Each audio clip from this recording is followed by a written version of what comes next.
I know you use this video to fall asleep, so before that, like the video and subscribe to the channel. Also, where are you from? And what time are you watching?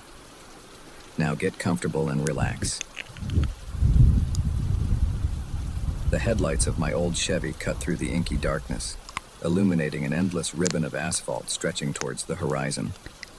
I'd been driving for hours, the monotony of the empty highway lulling me into a trance-like state. The radio had long since faded to static, leaving me alone with my thoughts and the hypnotic hum of tires on pavement. I glanced at the glowing green numbers on my dashboard clock, 2:37 a.m. Still a long way to go before I reached my sister's place in Tucson. I'd promised to help her move, but now I was regretting my decision to drive through the night. My eyelids felt heavy, and I fumbled for my lukewarm coffee in the cup holder. As I took a sip of the bitter liquid, a flicker of movement in my rearview mirror caught my attention. Headlights appeared in the distance behind me, growing larger as they approached. I felt a mixture of relief and unease. On one hand, it was comforting to know I wasn't completely alone out here in the middle of nowhere. But something about the way the car was rapidly closing the gap between us sent a shiver down my spine. Within minutes, the vehicle was right on my bumper. I squinted into the mirror, trying to make out any details, but all I could see was a dark silhouette in the glare of headlights. My hands tightened on the steering wheel as I waited for them to pass. The highway was wide open. There was no reason for them to tailgate like this, but they didn't pass. The car matched my speed exactly, staying mere feet from my rear bumper. I tapped my brakes, hoping they'd take the hint and back off. Instead, they seemed to inch even closer. My heart began to race. This wasn't normal behavior. I pressed down on the accelerator, pushing my old car faster. The speedometer crept up, 70, 75, 80 miles per hour. The car behind me kept pace effortlessly. I white-knuckled the steering wheel, my palms growing sweaty. "What the hell do you want?" I muttered, glancing nervously between the road ahead and my rearview mirror. After a few more minutes of this nerve-wracking pursuit, I spotted a sign for an upcoming rest area. My gas tank was still nearly full, but I decided to pull over anyway. Maybe this weirdo would just pass me by if I got off the road.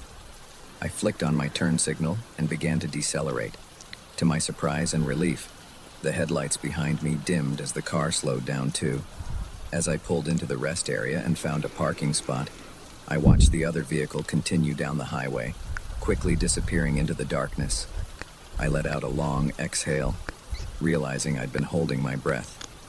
"Get it together," I told myself, shaking my head. "You're letting your imagination run wild." The rest area was deserted, just a small building with restrooms and vending machines surrounded by a few picnic tables. I stepped out of my car, stretching my legs and breathing in the cool night air. The silence was absolute.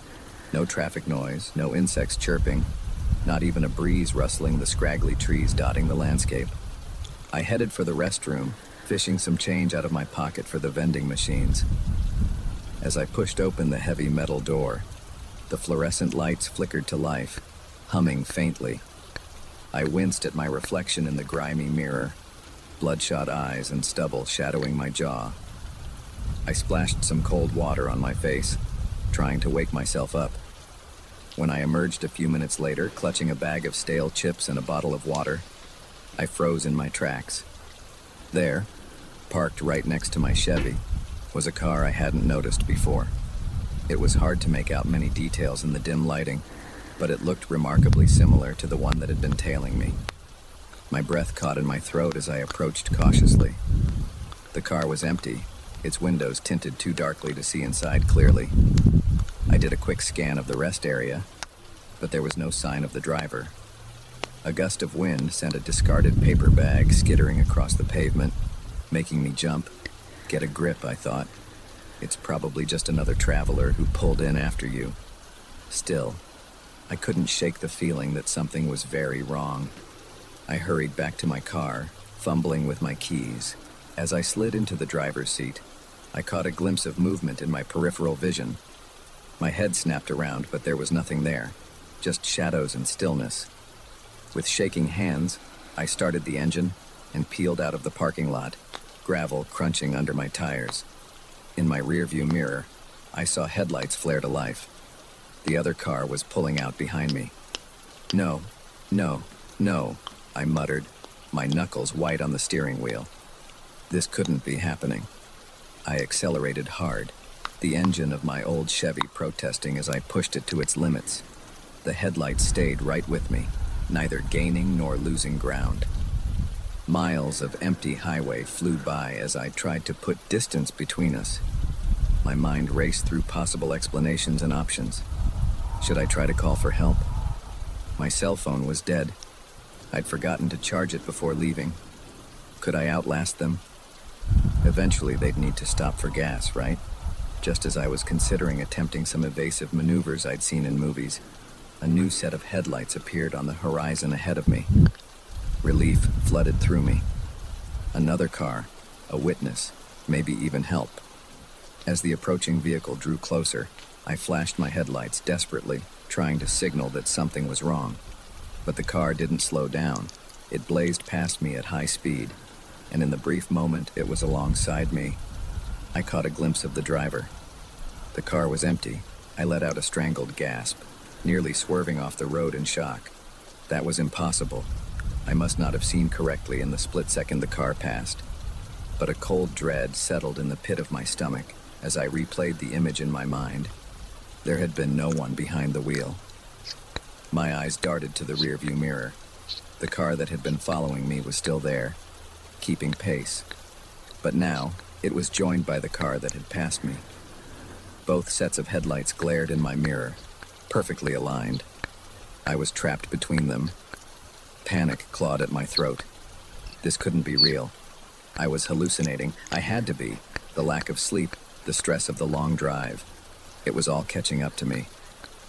I shook my head violently, trying to clear it. When I looked back at the road, my blood ran cold. Ahead of me, more headlights were appearing. First, just a few pairs, then dozens, all speeding towards me. As they drew closer, I could see that every single vehicle was empty, driver's seats vacant, yet moving with precision. I was surrounded on all sides by a convoy of ghost cars. My breath came in ragged gasps as I searched desperately for an escape route, but the phantom vehicles had formed an impenetrable wall around me. No matter which way I swerved, they moved to block my path. Suddenly, all of the cars began to slow down in unison. I found my own speed dropping, as if my car was being controlled by an unseen force. We came to a stop in the middle of the highway, my vehicle at the center of a circle of silent, driverless cars. For a long moment, nothing happened. The only sound was my own panicked breathing and the ticking of my engine as it cooled. Then, one by one, the doors of the surrounding cars began to open. Dark figures emerged from each vehicle, humanoid shapes, but wrong somehow. They moved with an unnatural fluidity, gliding rather than walking. As they drew closer, I could see that their bodies seemed to be made of swirling shadows, constantly shifting and reforming. I scrambled to lock my doors, but my trembling fingers couldn't seem to find the button. One of the shadow figures reached my car and placed a hand on the window. Where it touched, frost spread across the glass in intricate patterns. The temperature inside my car plummeted.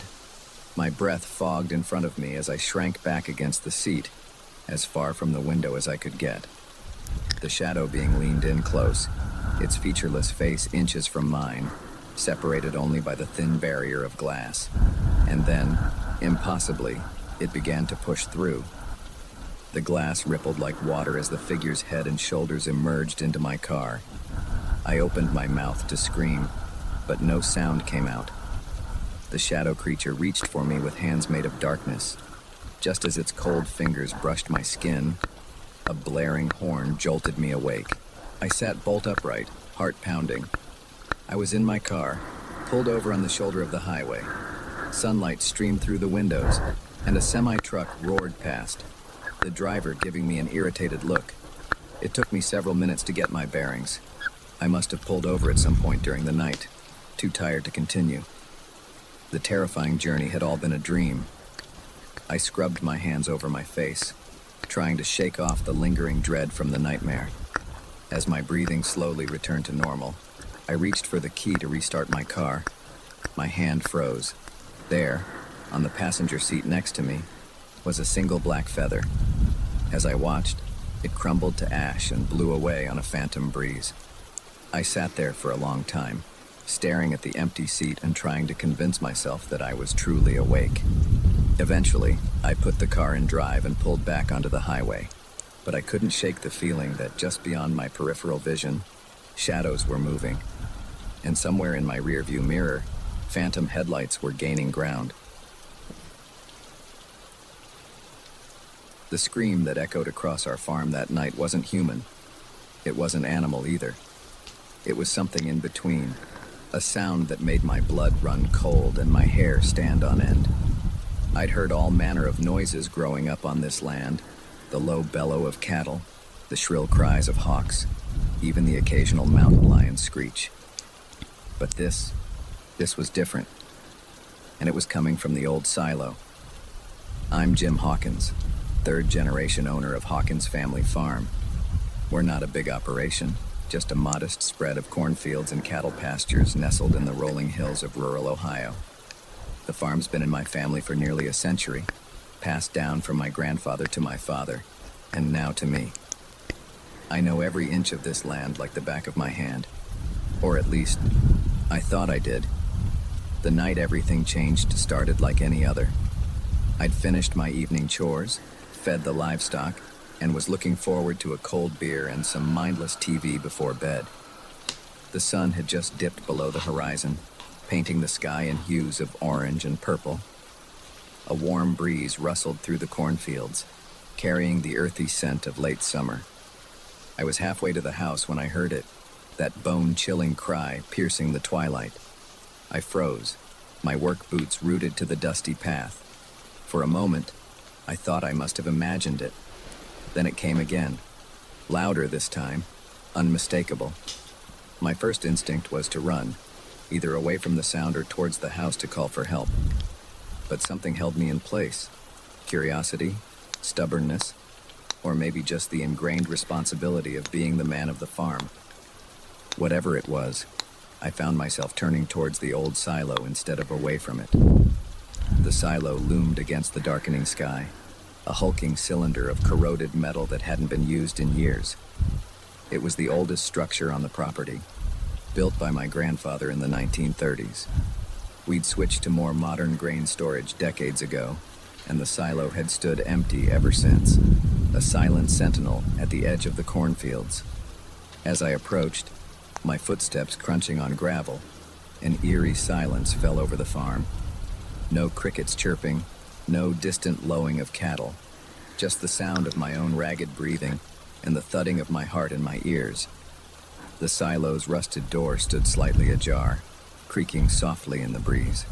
I hesitated, suddenly aware of how foolish this was. I had no weapon, no flashlight, nothing but my own two hands and a stubborn need to know what was going on in my own backyard. I pushed the door open wider, wincing at the screech of metal on metal.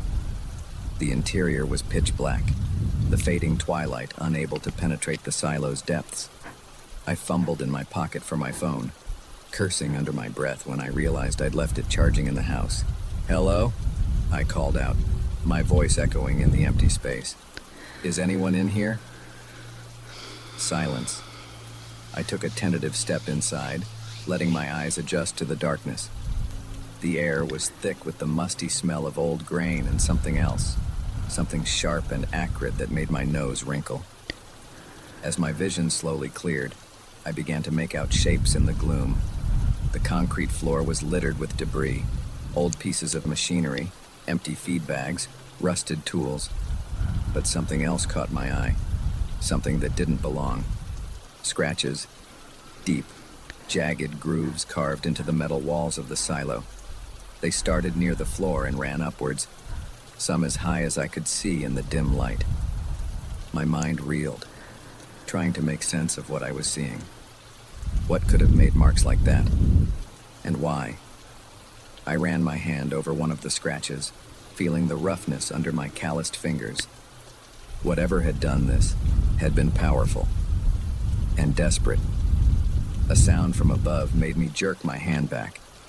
It was faint, barely audible, a scraping noise, like something moving against metal. I tilted my head back, squinting into the darkness overhead. That's when I saw it. A ladder, running up the side of the silo all the way to the top. It was old, the metal rungs coated with rust, but it looked sturdy enough. And at the top, was that a flicker of movement? Before I could talk myself out of it, I was climbing. The rungs were cold under my hands, flakes of rust coming off on my palms. Every instinct screamed at me to turn back, to run from this place and never look back. But something drove me upward, a need to know that overpowered my fear. I was about halfway up when I heard the noise again, that inhuman cry that had first drawn me here. It was louder now, coming from directly above me. I froze, clinging to the ladder, my heart pounding so hard I thought it might burst from my chest. For a long moment I stayed there, paralyzed between fear and curiosity. Then, slowly, I began to climb again, one rung at a time, my breathing ragged in the stillness of the silo. As I neared the top, a new sound reached my ears. A low, rhythmic thumping, like something heavy being dragged across metal. It was coming from the very top of the silo, just out of sight. I reached the final rung, my arms trembling with exertion and fear. Taking a deep breath, I poked my head up through the opening at the top of the ladder. What I saw there will haunt me for the rest of my days. The top of the silo was bathed in pale moonlight streaming through the open roof hatch. And there, in the center of the circular space, was something. It was vaguely humanoid in shape, but larger, much larger.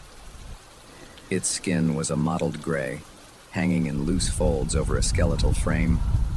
Long, spindly limbs ended in claws that scraped against the metal floor with each movement, creating the dragging sound I'd heard. But it was the creature's face that made my blood run cold. Where eyes should have been, there were only dark, empty sockets. Its mouth was a gaping maw filled with rows of needle-sharp teeth, opened wide in a silent scream. For a moment, we stared at each other, me, frozen in horror, and the creature, its eyeless gaze somehow fixed directly on me. Then it moved, faster than anything that size should be able to move, lunging towards me with impossible speed. I reacted on pure instinct, releasing my grip on the ladder and letting myself fall. The world spun around me as I plummeted through darkness. I hit the ground hard, the impact knocking the wind out of me. Pain shot through my body, but adrenaline pushed me to my feet. I stumbled towards the silo door, my vision blurry, ears ringing. Behind me, I could hear the creature descending, its claws screeching against metal as it climbed down the ladder with inhuman agility. I burst out of the silo, gasping in the cool night air. Without looking back, I ran. I ran faster than I've ever run in my life, across the fields towards the safety of the farmhouse. The sound of pursuit faded behind me, but I didn't slow down until I'd slammed and locked the door behind me. I spent the rest of the night huddled in my bedroom, every light in the house blazing, a loaded shotgun across my lap.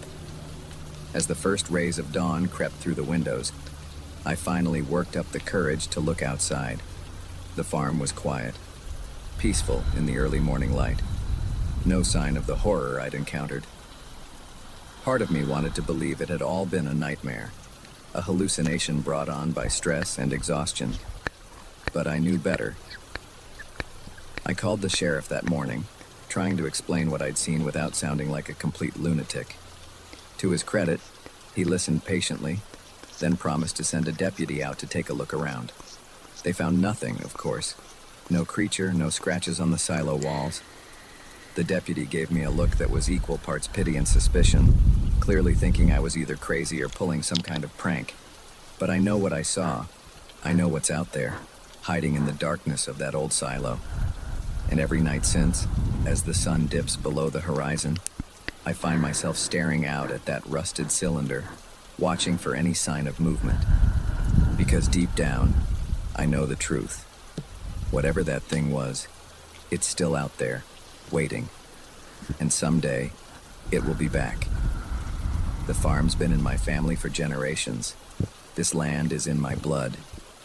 But now, for the first time in my life, I'm thinking of selling, of packing up and leaving this place behind, because some things once seen can't be unseen, and some horrors once awakened can never truly be put back to sleep. The moment I saw those blood-stained hands, I knew I'd made a terrible mistake. But by then, it was already too late. The sun was setting, my phone was dead, and I was stranded on a lonely stretch of road with a stranger whose smile didn't quite reach his eyes. It had all started so innocently, just another long drive on my cross-country road trip, the kind of journey I'd dreamed about since I was a kid. Me, my beat-up Honda Civic, and the open road. Freedom, adventure, and the promise of new horizons. I'm Sarah, 28 years old, and finally taking that gap year I never got around to after college. 5 years of grinding away in a cubicle had left me feeling hollow, unfulfilled. So I'd quit my job, sold most of my stuff, and hit the road. No real destination in mind, just a vague plan to head west and see where the wind took me. For the first few weeks, it had been everything I'd hoped for. Stunning vistas, quirky roadside attractions, late nights around campfires with fellow travelers. I'd felt more alive than I had in years. But as I pushed deeper into the heartland, the romance of the road started to wear thin. Long stretches of monotonous highway, endless fields of corn and wheat. The novelty of gas station coffee and greasy diner food had long since faded. So when my car started making an ominous rattling noise somewhere in the middle of Nebraska, my heart sank. I'm no mechanic, but even I could tell this wasn't good. I managed to limp along for another hour or so, the rattling growing louder with each passing mile. Just as the sun was starting to dip towards the horizon, I spotted a faded sign for a town called Millbrook, population 362. It wasn't much, but it was my best hope for finding a mechanic before nightfall. I never made it to Millbrook. About 5 miles outside of town, my car gave a final sputtering gasp and died. I coasted to the shoulder, a plume of smoke rising from under the hood. Cursing under my breath, I got out to survey the damage. The acrid smell of burning oil hit me as soon as I popped the hood. Even to my untrained eye, it was clear this was beyond a quick roadside fix. I reached for my phone only to find the battery completely drained. In my haste to get on the road that morning, I'd forgotten to plug it in. Panic started to set in as I looked around. Nothing but empty fields and darkening sky in every direction. The last car I'd seen had passed by over an hour ago. I was well and truly stranded. Just as I was contemplating whether to start walking towards town or hunker down in my car for the night, I heard the rumble of an engine in the distance. Relief flooded through me as I saw headlights approaching. The vehicle, an old pickup truck that had seen better days, slowed as it neared. The driver, a man who looked to be in his mid-40s, leaned out the window. "Car trouble," he called out, his voice friendly enough. I nodded, trying not to look as desperate as I felt. "Yeah, I think it's the engine. Any chance you know of a mechanic in town?" He smiled, and something about it made me uneasy. It didn't quite reach his eyes, which remained cold and assessing.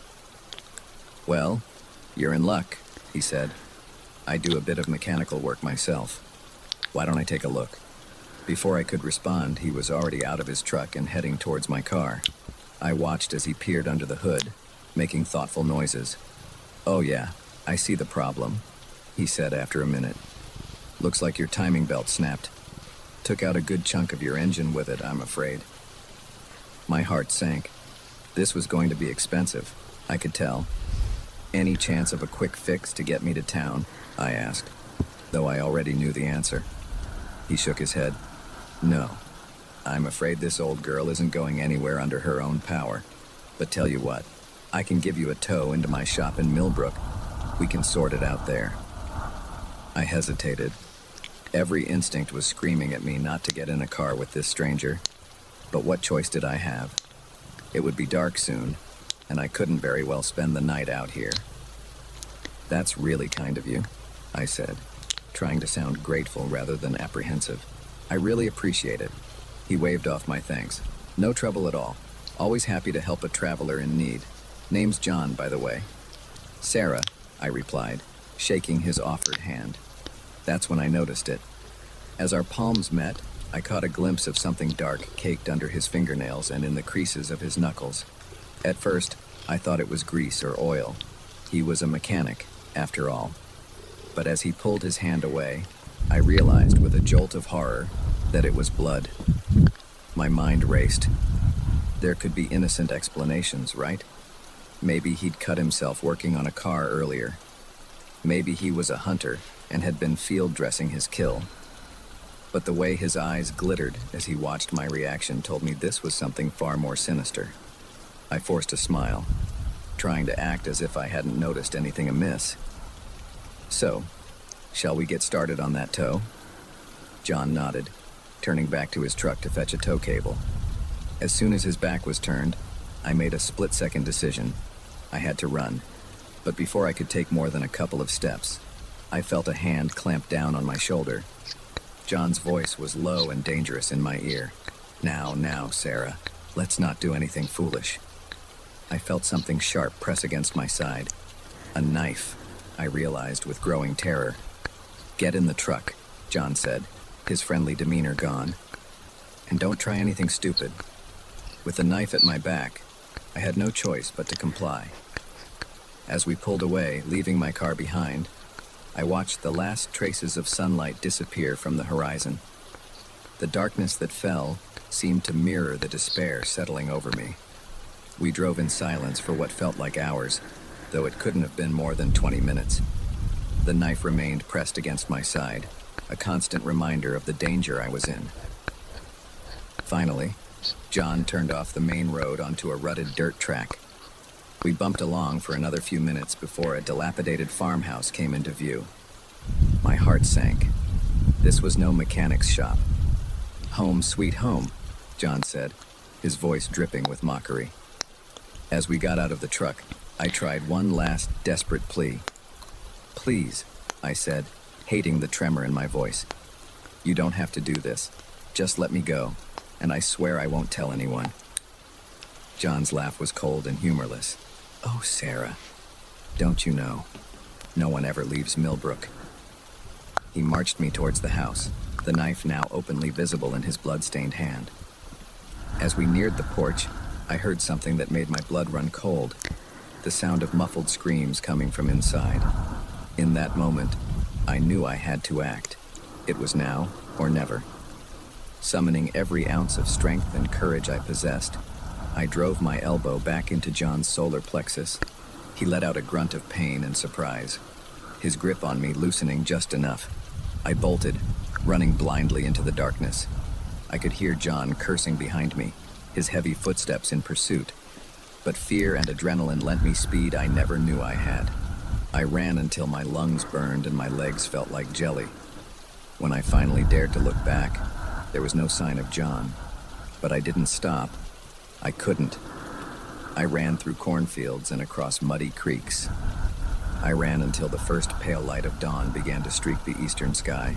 And still, I ran.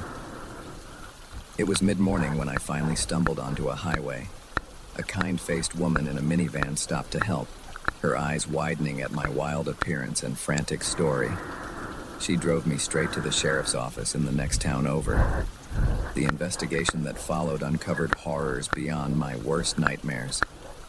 John wasn't just a killer. He was part of something larger, something that had been preying on unlucky travelers for years. They found my car, of course. The engine was fine. John had merely disconnected the battery to strand me there. A simple trick that had nearly cost me everything. It's been 6 months since that night, and I'm back home now. My dreams of carefree adventure have been replaced by nightmares of blood-stained hands and lonely roads. But I'm alive. I survived. Sometimes, late at night, I find myself thinking about those other victims. The ones who weren't as lucky as me. The ones whose screams I heard in that farmhouse. And I wonder how many others are out there waiting for help that may never come. So I tell my story, again and again, to anyone who will listen, because maybe, just maybe, it will save someone else from making the same mistakes I did, from trusting too easily, from ignoring their instincts.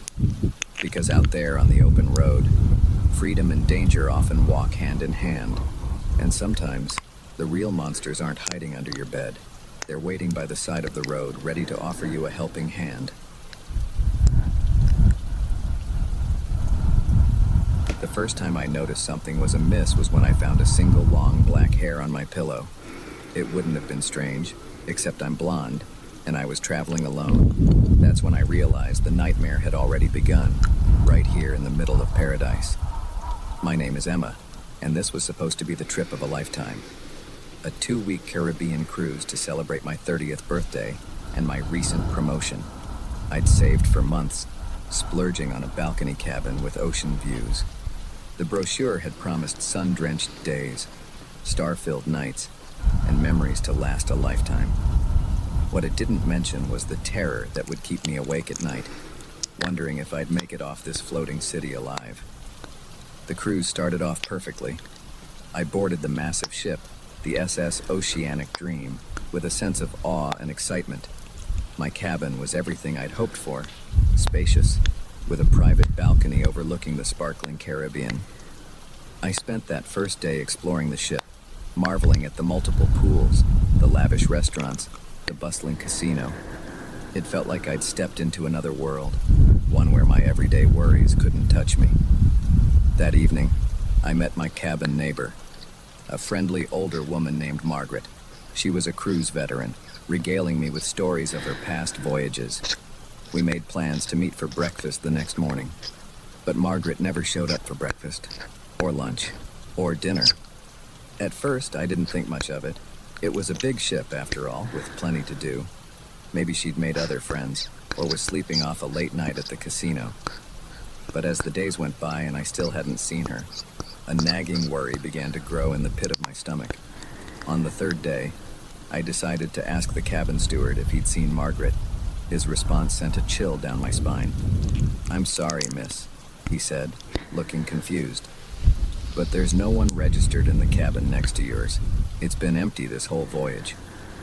I insisted that he was mistaken, that I'd met Margaret, talked to her, but he just shook his head, a look of concern crossing his face. I could see him wondering if the sun and sea air had gotten to me. That night, I lay awake in my cabin, listening intently for any sound from next door. The walls on these ships were thin. I should have been able to hear something, but there was nothing but silence. Unable to sleep, I stepped out onto my balcony, hoping the fresh air would clear my head. That's when I saw it. A flicker of movement in the cabin next door. A shadow passing behind the curtains. Someone was in there. My heart racing. I rushed to my cabin door, determined to knock on Margaret's door and get to the bottom of this. But as I reached for the handle, I froze. There, stuck to the outside of my door, was a Polaroid photo. It showed me sleeping in my bed, taken from inside my cabin. Panic seized me. Someone had been in my room while I slept. Someone was watching me. With trembling hands, I locked and bolted my door, then wedged a chair under the handle for good measure. I spent the rest of the night huddled in the corner of my cabin, jumping at every creak and groan of the ship. When morning finally came, I went straight to ship security.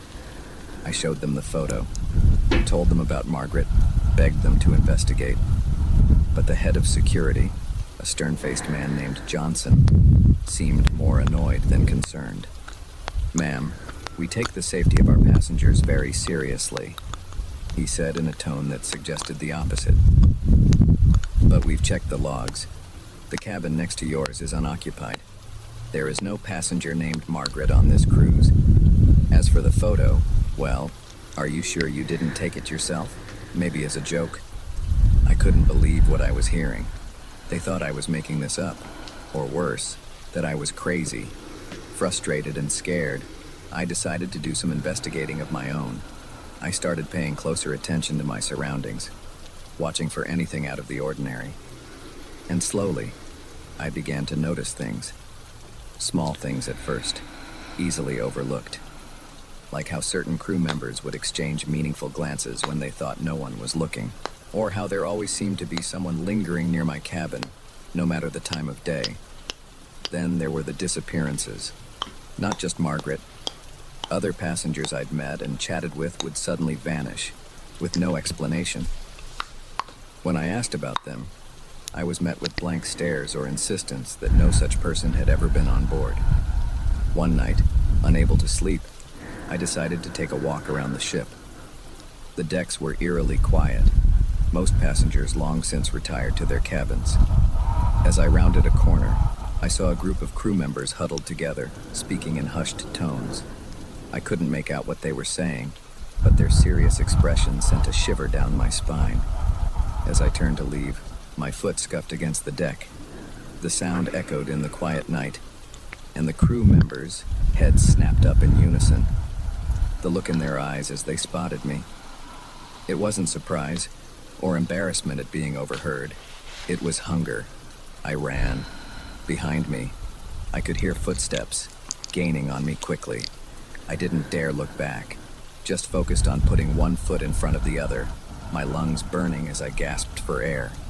I made it back to my cabin and locked myself in, my heart pounding so hard I thought it might burst from my chest. As my panic subsided, I tried to make sense of what had happened. Was I losing my mind? Or was something sinister really going on? The next day, I decided to try one last time to get help. I approached a group of passengers lounging by the pool, determined to make them understand the danger we were all in. But as I began to speak, I saw their eyes glaze over. Their smiles became fixed, artificial. And then, in perfect unison, they all stood up and walked away, leaving me standing alone by the empty pool. That's when I knew. Whatever was happening on this ship, it wasn't just a few crew members. It was everyone, or at least almost everyone. I spent the next few days in a state of constant vigilance, barely sleeping, jumping at every sound. I stopped eating at the ship's restaurants, subsisting on snacks I'd brought from home. I trust no one. And then, 3 days before we were due to dock, I made a terrifying discovery. I was in my cabin, frantically searching for my passport. I'd decided I needed to be ready to run as soon as we reached port. As I rifled through my suitcase, my hand brushed against something hard and cold. It was a small, metal object. As I pulled it out, my blood ran cold. It was a set of surgical tools, crusted with what looked horribly like dried blood. I didn't put those there. I would never. But then, a flash of memory. The first night on the ship. The welcome cocktail that had tasted a bit off. The strange, dreamlike state I'd been in afterwards. What had I done? As I sat there, staring at the damning evidence in my hands, a knock came at my cabin door. "Housekeeping," a cheery voice called out. I didn't answer. I couldn't move, couldn't breathe. The knocking came again, more insistent this time. "Miss Emma, we know you're in there. It's time for your treatment." Treatment? What treatment? I never signed up for any treatment. The door handle jiggled, once, twice. Then I heard the unmistakable sound of a key card sliding into the lock. In that moment, survival instinct took over. I grabbed my emergency bag, the one I'd packed days ago when I first suspected something was wrong, and ran for the balcony. As the cabin door swung open behind me, I did the only thing I could think of. I jumped. The shock of the cold water jolted me back to reality. I surfaced, gasping for air, and looked up at the towering hull of the ship. I could see figures on my balcony pointing down at me. In the distance, I heard alarms begin to blare. I started swimming. I had no idea how far I was from land, or if I could even make it. But I knew one thing for certain. Whatever fate awaited me in these waters, it couldn't be worse than what I was leaving behind. As I swam, the ship's lights grew dimmer. The last thing I heard before the wave swallowed all sound was a voice over the ship's PA system. Attention passengers, we seem to have lost one of our own, but don't worry. On the SS Oceanic Dream, no one is ever truly lost. Sleep tight and sweet dreams. I don't know how long I swam. Hours, maybe days. My muscles screamed, my lungs burned. But finally, miraculously, I saw lights on the horizon, a coast, safety. As I dragged myself onto the beach, I knew my ordeal wasn't over. Who would believe my story? A ship full of people involved in, what? Some kind of cult, a massive conspiracy. Even I wasn't sure I believed it. But I knew what I'd seen, what I'd experienced, and I knew I had to warn others. So I'm telling my story now, to anyone who will listen, because somewhere out there, the SS Oceanic Dream is still sailing, still claiming passengers, and not everyone will be as lucky as I was. If you're planning a cruise, do me a favor, double check your itinerary, and if you see a ship called the Oceanic Dream, run as fast as you can, because on that ship, the nightmare is all too real.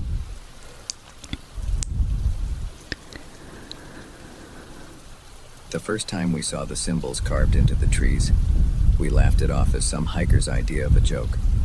By the time we realized the truth, we were already lost in a maze of ancient pines, with something watching us from the shadows, something that didn't want us to leave. My name's Alex, and I've been an avid hiker for most of my 28 years. I thought I'd seen it all. Treacherous mountain paths, unexpected wildlife encounters, even the occasional rescue mission for less experienced trekkers. But nothing could have prepared me for what happened in the depths of Blackwood National Forest. It was supposed to be a routine weekend trip. My best friend Jake and I had been planning this hike for months, poring over maps and trail guides, eager to explore one of the most remote areas of the forest. We'd both grown up near Blackwood, but this particular region had always been off limits. Too dangerous, too easy to get lost in, the rangers said. But we were experienced, confident, maybe a little too confident, as it turned out. We set out early on a crisp Saturday morning, the air thick with the scent of pine and damp earth. The first few hours were everything we'd hoped for.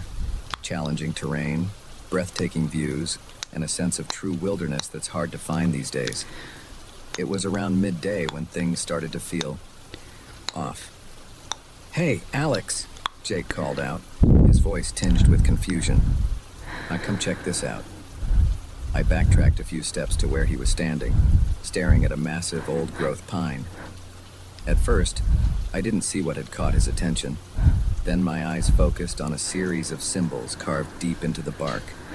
They weren't like any trail markers I'd ever seen. Intricate spirals and angular lines formed patterns that seemed to shift the longer I looked at them. It was unsettling, to say the least. "Weird," I muttered, running my fingers over the grooves.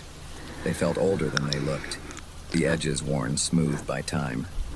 Probably just some bored kids playing around. Jake nodded, but I could see the doubt in his eyes. "Yeah, probably. Let's keep moving." We pushed on, trying to shake off the strange feeling those symbols had left us with. But as the afternoon wore on, we started noticing more of them. Every few hundred yards, we'd spot another tree marked with those bizarre carvings. And something else was bothering me. Though I couldn't quite put my finger on it, it wasn't until Jake mentioned it that I realized what was wrong. "Alex," he said, his voice low and tense. "Have you heard any birds lately, or anything?" I stopped in my tracks, listening intently. He was right. The forest had gone completely silent. No bird song, no rustle of small animals in the underbrush. Nothing but the sound of our own breathing and the crunch of leaves under our boots. A chill ran down my spine that had nothing to do with the cooling air. "Maybe we should turn back," I suggested, trying to keep the growing unease out of my voice. "We can always try this trail another day." Jake nodded eagerly, clearly as unsettled as I was. We consulted our map and GPS, plotting the quickest route back to the trailhead. But as we started to retrace our steps, Nothing looked familiar. The trees seemed to press in closer, their branches reaching out like gnarled fingers. Shadows deepened, despite it being early afternoon. And those symbols, they were everywhere now, carved into nearly every tree we passed. After an hour of increasingly panicked hiking, we had to face the truth. We were lost. "This is impossible," Jake muttered, frantically checking his GPS. "We should have hit the main trail by now. It's like the whole forest has changed." I was about to respond when a twig snapped somewhere behind us. We both whirled around, hearts pounding. "Hello?" I called out, my voice sounding small and scared in the oppressive silence. "Is someone there?" No response, but I could have sworn I saw movement in the shadows between the trees. A flicker of something that didn't move like any animal I'd ever seen. "We need to get out of here," Jake whispered, his face pale. "Now." We picked a direction and started walking, trying to move as quietly as possible while still covering ground quickly. The feeling of being watched was overwhelming now. Every few minutes, I'd catch a glimpse of movement out of the corner of my eye, only to find nothing there when I turned to look. As the light began to fade, panic set in. We were not equipped for a night in the forest, especially not whatever this place had become. Our flashlights cast eerie shadows as we pushed on, jumping at every rustle and crack in the darkness. That's when we heard it, a sound that I still hear in my nightmares. It started as a low hum, almost below the threshold of hearing, but it grew louder, resolving into something that was almost like words. Almost, but not quite. It was as if the forest itself was trying to speak. Jake grabbed my arm, his fingers digging in painfully. "Tell me you hear that," he said, his voice shaking. I nodded, too terrified to speak. The not quite words seemed to be coming from all around us now, rising and falling in a rhythm that made my head spin. And then, cutting through the otherworldly sound, came a scream. A human scream, filled with terror and pain. It came from somewhere ahead of us, deeper in the forest. We stood frozen, caught between the instinct to run and the ingrained need to help someone in trouble. "We have to check it out," I said finally, hating myself even as the words left my mouth. "What if someone's hurt?" Jake looked like he wanted to argue, but nodded grimly. We moved forward slowly, every step feeling like we were walking deeper into a trap. The screaming had stopped, replaced by a heavy, anticipatory silence. We came to a small clearing, our flashlights illuminating a scene that defied explanation. In the center of the clearing stood a massive, ancient tree. Its trunk was wider than any I'd ever seen, twisted and gnarled with age, and carved into every inch of its bark were those symbols, more intricate and alien than ever. But it was what was at the base of the tree that turned my blood to ice. A collection of objects that had no business being this deep in the wilderness. Watches, phones, wallets, dozens of them, arranged in a careful circle around the tree. Personal belongings from other hikers, other people who had wandered into this part of the forest and never made it out. "We need to go," Jake whispered, tugging at my sleeve. "Now, Alex, we need to go right now." I nodded, unable to tear my eyes away from the grisly display. As we turned to leave, my flashlight beam caught something moving at the edge of the clearing. A figure, tall and impossibly thin, stepped out from behind a tree. It looked almost human, but wrong. Its limbs were too long, its movements too fluid, and its face, where its face should have been, was nothing but smooth, blank skin. A scream caught in my throat as more figures emerged from the darkness. 3, 5, a dozen of them, all with that same blank, featureless face. They began to move towards us with an unnatural grace, their not quite words growing louder. We ran. Branches whipped at our faces as we tore through the underbrush, blind panic driving us forward. I could hear them behind us, moving through the forest with inhuman speed. The symbols on the trees seemed to glow in the darkness, pulsing in time with the alien chant that filled the air. I don't know how long we ran. It could have been minutes or hours. Time seemed to lose all meaning in that nightmare forest. But suddenly, miraculously, we burst out onto a paved road. We didn't stop running until we reached Jake's car, parked at the trailhead. As we sped away, I looked back at the forest. For a moment, I thought I saw those blank faces watching us from between the trees. Then they were gone, and it was just a normal forest again. We drove straight to the ranger station, babbling our story to increasingly skeptical-looking officers. They searched the area we described, but found nothing out of the ordinary. No symbols, no clearing, no evidence that anything strange had happened at all. Part of me wanted to believe we'd imagined it all. Some sort of shared hallucination brought on by exhaustion and dehydration. But I know what I saw, what I felt. It's been 6 months since that day, and I haven't set foot in any forest since. Jake's the same way. We don't talk about what happened, but I can see the lingering fear in his eyes. The same fear I feel every time I look at the trees lining my suburban street and wonder what might be hiding behind them. I'm telling this story now as a warning.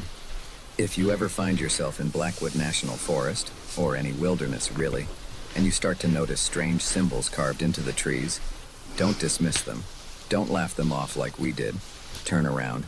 Get out while you still can. Because there are things in this world that defy explanation. Things that live in the deep, dark places of the forest. Things that are always watching, always waiting for unwary travelers to wander just a little too far off the beaten path. And if you hear whispers in the woods that sound almost, but not quite, like words, run, run, and don't look back. Because in some forests, getting lost is the least of your worries.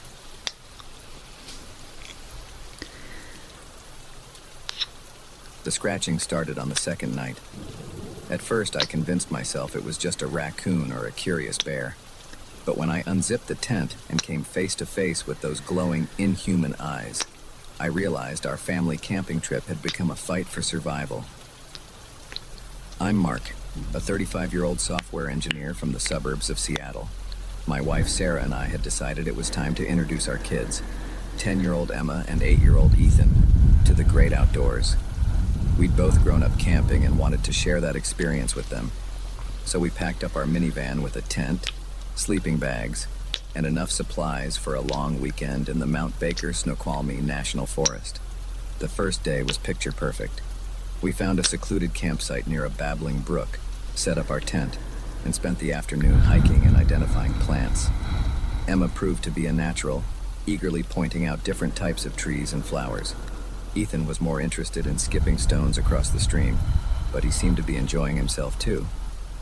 As night fell, we gathered around the campfire, roasting marshmallows and telling stories. The kids were enthralled by the star-filled sky, so different from what they could see back home. Sarah and I exchanged satisfied smiles. This was exactly what we'd hoped for. We all turned in early, tired from the day's activities, the sounds of the forest, the rustle of leaves, the distant hoot of an owl lulled us to sleep. It was peaceful, perfect, until it wasn't. The scratching woke me sometime in the early hours of the morning. It was faint at first, barely audible over the nighttime forest sounds, but it was persistent, rhythmic. Scratch, scratch, pause, scratch, scratch, pause. I lay there for a while, listening. It seemed to be coming from the side of the tent. Probably just a curious animal, I told myself. Nothing to worry about. But as the minutes ticked by, the scratching grew louder, more insistent. I could feel Sarah stirring beside me.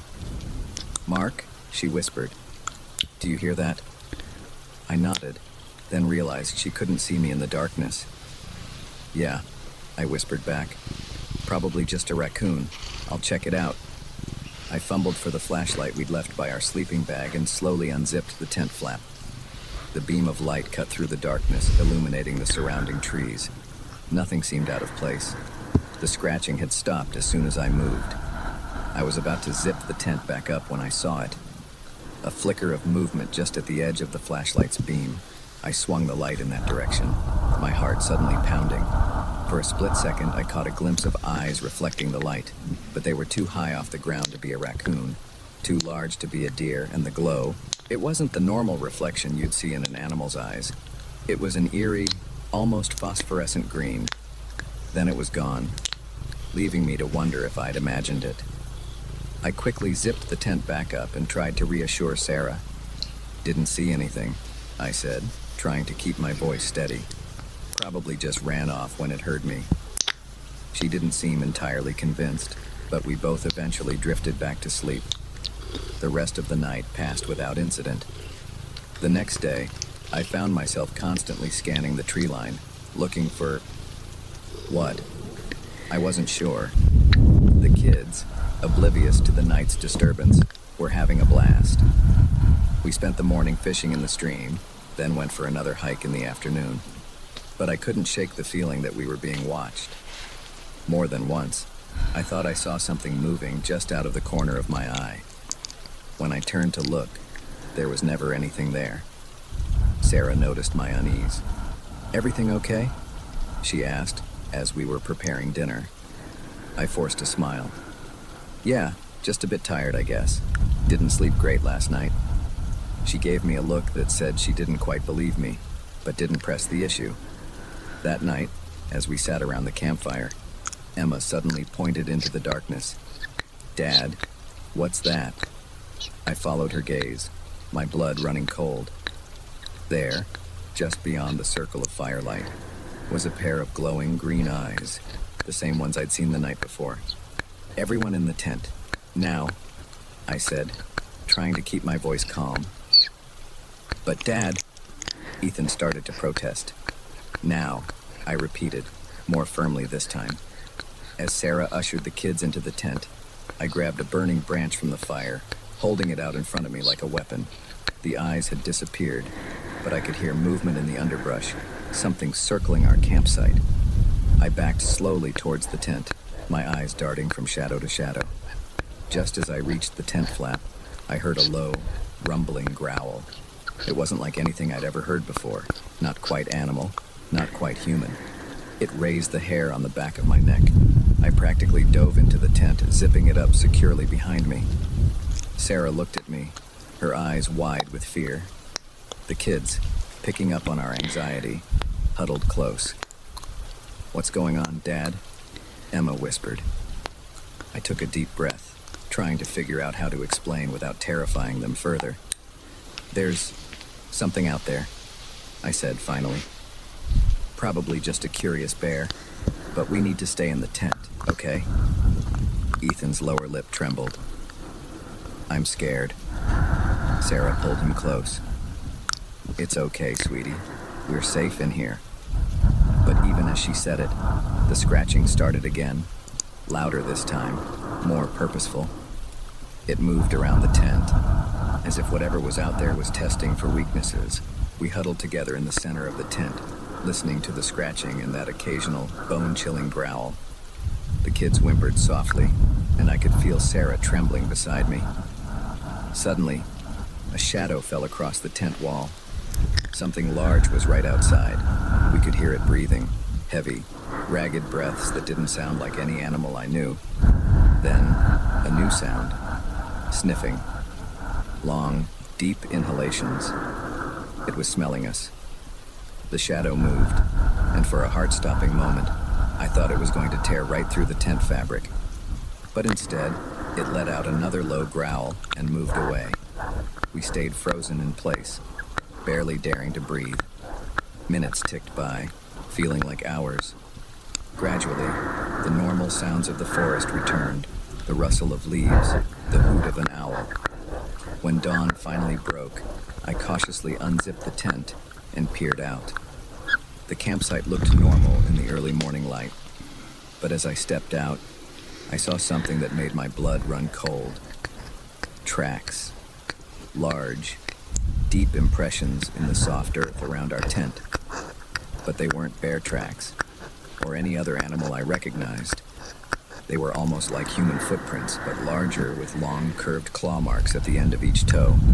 And there, stuck to one of the tent poles, was a clump of coarse, dark hair. "We're leaving," I announced, my voice shaking slightly. Now, we packed up in record time, the kids unusually quiet and compliant. As we drove away, I kept glancing in the rearview mirror, half expecting to see something emerge from the trees. We never went back to that campsite. Never went camping again, actually. The kids were disappointed at first, but as they got older and we finally told them the full story of what happened that night, they understood. I've spent countless hours since then researching, trying to find an explanation for what we encountered. I've read about Bigfoot sightings, Wendigos, skinwalkers. Nothing quite fits. All I know is that there are things out there in the wilderness that defy explanation. Things that remind us that for all our technology and civilization, we're not at the top of the food chain everywhere. So if you're planning a camping trip, especially in the Pacific Northwest, be careful, be aware, and if you hear scratching outside your tent in the middle of the night, if you see glowing green eyes in the darkness, don't convince yourself it's just your imagination. Because sometimes the monsters are real and they're hungry.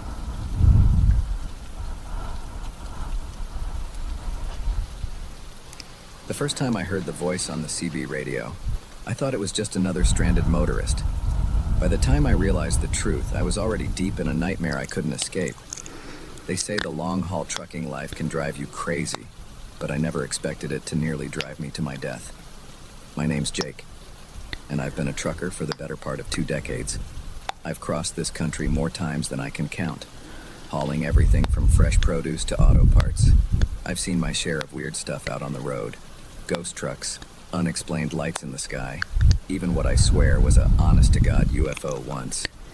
But nothing, and I mean nothing, could have prepared me for what happened that night in the backcountry of Montana. It was a run like any other.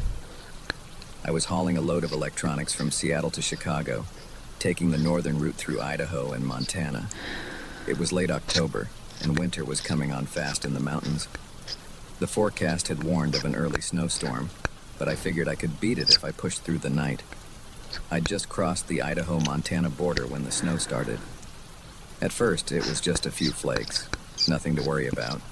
But within an hour, it had turned into a full-blown blizzard. The world outside my windshield was a swirling mass of white, my headlights barely penetrating the gloom. I was considering pulling over to wait it out when I heard it. A crackle of static on my CB radio, then a voice cutting through the white noise. "Hello? Can anyone hear me? I need help." The voice was female, young-sounding, and terrified. I'd heard my share of distress calls over the years, but something about this one sent a chill down my spine that had nothing to do with the storm outside. I keyed the mic. "This is Big Jake. What's your situation?" "Oh, thank God," the voice replied, relief palpable in her tone. "My car broke down. I'm stranded out here in the storm. I don't know where I am exactly, but I passed a sign for Route 87 a while back." Route 87. That was the road I was on, though I couldn't remember seeing any turnoffs recently where a car might have gotten stuck. "All right, stay calm," I said. "I'm on 87 now. Can you see the highway from where you are?" I think so," she said, her voice wavering. "There's a lot of trees, but I can see lights sometimes through the snow. Please, you have to help me. I'm so cold." Every instinct honed by years on the road was screaming at me that something wasn't right. But I couldn't just ignore someone in trouble. That's not who I am. "Okay, I'm going to try to find you," I said. "Keep talking to me. What's your name?" "Sarah," she replied. "My name's Sarah. Please hurry." I slowed my rig, peering out into the storm for any sign of a stranded vehicle.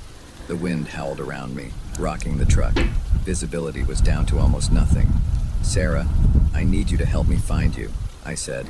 "Do you see my headlights? Can you hear my engine?" There was a pause, longer than I liked. Then, I think I see something. "Yes, I see lights. You're getting closer." but I couldn't see anything ahead except swirling snow and the vague shapes of trees. "Are you sure?" I asked. "I don't see any sign of a car." "Please." Sarah's voice took on an urgent, almost frantic tone. "You're so close. Just a little further. Turn right up ahead." I frowned. There was no right turn up ahead, at least not on any map I knew, just miles of unbroken forest. "Sarah, there's no turn here. Are you sure about where you are?" Another pause. This one stretched on so long I thought we'd lost the connection. Then Sarah's voice came back, but it was different, lower, almost growling. "Turn right, Jake. Turn right now." A chill that had nothing to do with the storm ran down my spine. I eased off the accelerator, my knuckles white on the steering wheel. "Who is this?" I demanded. "What's going on here?" The laugh that came through the radio speaker wasn't human. It was a low, guttural sound that made my skin crawl. "Oh, Jake," the voice said, all pretense of being Sarah gone. "You should have turned right. Now we'll have to do this the hard way." Suddenly, my headlights illuminated something in the road ahead. A figure standing motionless in the swirling snow. It was vaguely human-shaped, but too tall, too thin, and its eyes... God, its eyes glowed with an eerie, greenish light. I yanked the wheel hard, sending my rig into a skid. The world spun around me as I fought for control. I caught a glimpse of the figure as I careened past, its arms stretching out impossibly long, clawed fingers reaching for my truck. Then I was past it, fishtailing wildly on the icy road. It took everything I had to keep from jackknifing. By some miracle, I managed to straighten out, my heart pounding so hard I thought it might burst from my chest. I stomped on the accelerator, pushing my rig to speeds it was never meant to go in these conditions. In my side mirror, I could see something moving through the woods parallel to the road. Something fast. Impossibly fast. The CB crackled to life again. "You can't run, Jake," the voice taunted. "We know these woods. We know all the roads. All the shortcuts." I switched off the radio, but it made no difference. The voice continued, seeming to come from the very air around me. "We've been so hungry, Jake. So very hungry. And you're going to feed us, one way or another." I drove like a man possessed, taking turns too fast, skating on the edge of control. More than once, I felt the trailer start to swing out, nearly sending me off the road. But somehow, I kept it together. Hours passed in a blur of white snow and black terror. I didn't dare stop, didn't dare even slow down. Every time I thought I'd lost them, I'd catch a glimpse of glowing eyes in the woods, or hear that terrible voice on the radio. As dawn broke, I finally burst out of the mountains and onto the plains. The storm was behind me, the road ahead clear. I pulled into the first truck stop I saw, my hands shaking so badly I could barely turn off the engine. It took me 3 cups of coffee before I could even think straight. The locals gave me strange looks. I must have been a sight, wild-eyed and babbling about voices on the radio and things in the woods. Most of them wrote me off as another trucker who'd pushed himself too hard and started seeing things. But one old-timer, a leathery-faced man who introduced himself as Bill, listened to my story with a grim expression. "You're not the first to run into them," he said quietly. "Those woods, there's something wrong in them. Something old and hungry." He wouldn't say more, just shook his head and walked away, leaving me with more questions than answers. I called my dispatcher and told them I was taking some personal time. Spent a week in a motel, jumping at every shadow, before I felt steady enough to drive again. When I did get back on the road, I took the southern route. Haven't been anywhere near those Montana woods since.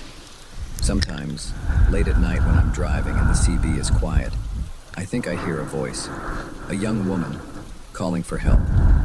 I never answer anymore. Never will again. Because out there on the long, dark roads, not every call for help is what it seems. Sometimes, the voice on the other end of the radio isn't human at all. And sometimes, The real monsters aren't the ones we can see.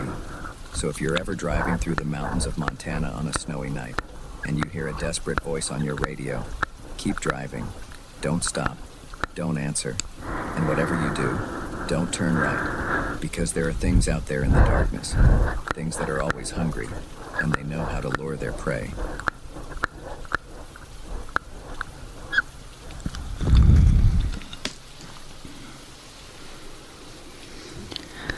The first photo was just a blur, a dark smudge against the trees.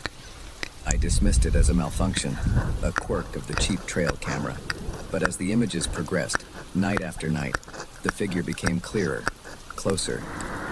And on the final night, when I woke to find my camera smashed and claw marks on my tent, I realized I wasn't documenting wildlife. I was being hunted. My name is Lena, and or I guess I should say I was, a wildlife photographer specializing in endangered species. I'd spent years traipsing through jungles and scaling mountains, capturing images of animals on the brink of extinction. But it was a rumor of an unclassified species in the Pacific Northwest that led me into the heart of Olympic National Park and into a nightmare I'm still trying to understand. It started innocently enough. I'd heard whispers in cryptozoology forums about sightings of an unknown primate in the dense forests of Washington state. Most serious scientists dismissed it as yet another Bigfoot hoax, but something about the descriptions caught my attention.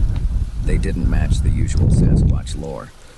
This creature was reportedly smaller, more agile, with peculiar bioluminescent markings. Intrigued, I packed my gear and headed into the wilderness. I found a secluded spot deep in the forest, miles from the nearest hiking trail. Perfect isolation to set up my equipment without human interference. The first few days were uneventful. I set up my tent, scouted the area, and positioned my trail cameras at strategic points. During the day, I'd hike, taking photos of the lush forest and its known inhabitants: elk, black bears, the occasional cougar. At night, I'd review the footage from my trail cams, hoping for a glimpse of my elusive quarry. It was on the fourth night that I saw it, just a dark blur at the edge of the frame, there and gone in an instant. I nearly missed it, almost dismissed it as a glitch or maybe a bat flying past the lens. But something made me pause, made me go back and look closer.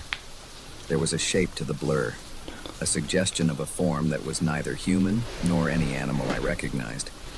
I felt a tingle of excitement. Could this be what I'd come for? The next night, it appeared again. This time, the image was clearer. A hunched figure, moving on all fours, but in a way that seemed off, unnatural. And there, just barely visible, were faint glowing spots along its flank. I could hardly contain my excitement. This was it. Proof of an undiscovered species. I just needed clearer images, definitive evidence. But as the days passed and I reviewed each night's footage, my excitement began to turn to unease. The creature was appearing more frequently, and it was getting closer to my cameras, closer to my camp. One image in particular stuck with me. The creature, now clearly visible, was staring directly into the camera. Its eyes reflected the infrared light, glowing an eerie red. But it was the intelligence in those eyes that chilled me. This wasn't the blank stare of an animal. There was purpose there, curiosity, maybe even malice. I told myself I was anthropomorphizing, projecting human qualities onto an animal. But deep down, I knew something wasn't right. A week into my stay, I woke in the middle of the night to a strange sound, a sort of chittering, like insects but deeper, more guttural. It was close, just outside my tent. I lay there, heart pounding, barely daring to breathe. Something moved past the tent, its shadow visible through the thin fabric. I could hear it sniffing, taking long, deep inhalations. Then, silence. After what felt like hours, but was probably only minutes, I heard it move away, the underbrush rustling as it retreated into the forest. Come morning, I found prints around my tent. They were like nothing I'd ever seen, vaguely hand-like, but with long, curving claws at the end of each digit. I photographed them meticulously, my hands shaking as I operated the camera. That should have been my cue to pack up and leave. Any sane person would have hightailed it out of there. But I couldn't. Not when I was this close to the discovery of a lifetime. So I stayed. I moved my tent, set up more cameras. I started sleeping with my largest knife close at hand, though I wasn't sure what good it would do against a creature that could rip through canvas like paper. Each night, the images from my trail cams became clearer, more terrifying. The creature, and I was becoming increasingly convinced there was only one, was larger than I'd initially thought. Its body was covered in a sort of mottled fur, with those bioluminescent patches glowing softly in the infrared images. Its face was a nightmare, almost human in structure, but with a protruding snout filled with sharp teeth, and those intelligent, hungry eyes. It was studying my cameras, I realized. In some images, it would be examining them closely, tilting its head as if trying to understand the device. In others, it would be looking past the camera towards my camp. I stopped sleeping more than an hour or two at a time. Every snapping twig, every rustle of leaves would jolt me awake, my hand clutching my knife, but it never came closer than the periphery of my camp, at least, not while I was awake. On what I'd decided would be my last night, creature or no creature, I couldn't take the stress anymore. I set up one final camera. I positioned it facing my tent, hoping to catch the creature if it approached during the night. I don't know what woke me. There was no sound, no movement that I was aware of. Just a sudden, overwhelming sense of wrong that jolted me from sleep. The chittering sound was back, but it wasn't outside the tent this time. It was inside, right next to me. I opened my eyes and found myself staring directly into the face of the creature. It was crouched over me, its hot breath fanning across my face, smelling of rotted meat and damp earth. Those bioluminescent patches pulsed softly, casting an eerie glow inside the tent. For a long moment, we just stared at each other. I was paralyzed with fear, unable to even scream. The creature tilted its head, studying me with those terrifyingly intelligent eyes. Then, deliberately, it reached out one long-fingered hand and grasped the knife I'd been clutching in my sleep. It pulled it from my grip effortlessly, never breaking eye contact. I was certain I was about to die. I waited for the slash of claws, the snap of teeth, but instead, the creature turned away. It moved to where my camera was set up, raised the knife, and in one swift motion, smashed the device to pieces. Then, it turned back to me. It made a sound, not the chittering from before, but something almost like speech. A series of clicks and guttural noises that, impossibly, seemed to form words. No. See. Us. With that, it slashed its claws across the tent wall and was gone, leaving me alone in my shredded shelter, surrounded by the wreckage of my equipment. I don't remember packing up. I don't remember the hike back to civilization. The next clear memory I have is sitting in a diner miles away from the forest, my hands shaking as I tried to hold a cup of coffee. I never reported what I saw. Who would believe me? I had no evidence the creature had seen to that. All my cameras were destroyed, the images lost. Even the prints around my tent had been obliterated, obscured by what looked like deliberate scraping of the ground. I've spent the years since trying to make sense of what happened. Was it really an unknown species? Some kind of primate that had evolved in isolation? Or was it something else entirely? Something that defied scientific classification? I don't know, but I do know this. There are things in this world that we don't understand. Things that don't want to be understood. And sometimes, when we go looking for the unknown looks back. I haven't set foot in a forest since that night. I've given up wildlife photography, moved to the city where the only creatures I have to worry about are of the human variety. But sometimes, late at night, I wake up in a cold sweat, certain I can hear that chittering sound outside my window. And I lie there, paralyzed, wondering, did I really escape that night? Or did it let me go? And if it did, why? Because deep down, I can't shake the feeling that somewhere out there, In the dark forest of the Pacific Northwest, something is waiting, watching, and maybe, just maybe, it's still hunting me. So if you're ever in the wilderness, setting up trail cams in hopes of capturing images of elusive wildlife, be careful. Be very careful. Because you never know what might be capturing images of you. And some things, once seen, can never be unseen.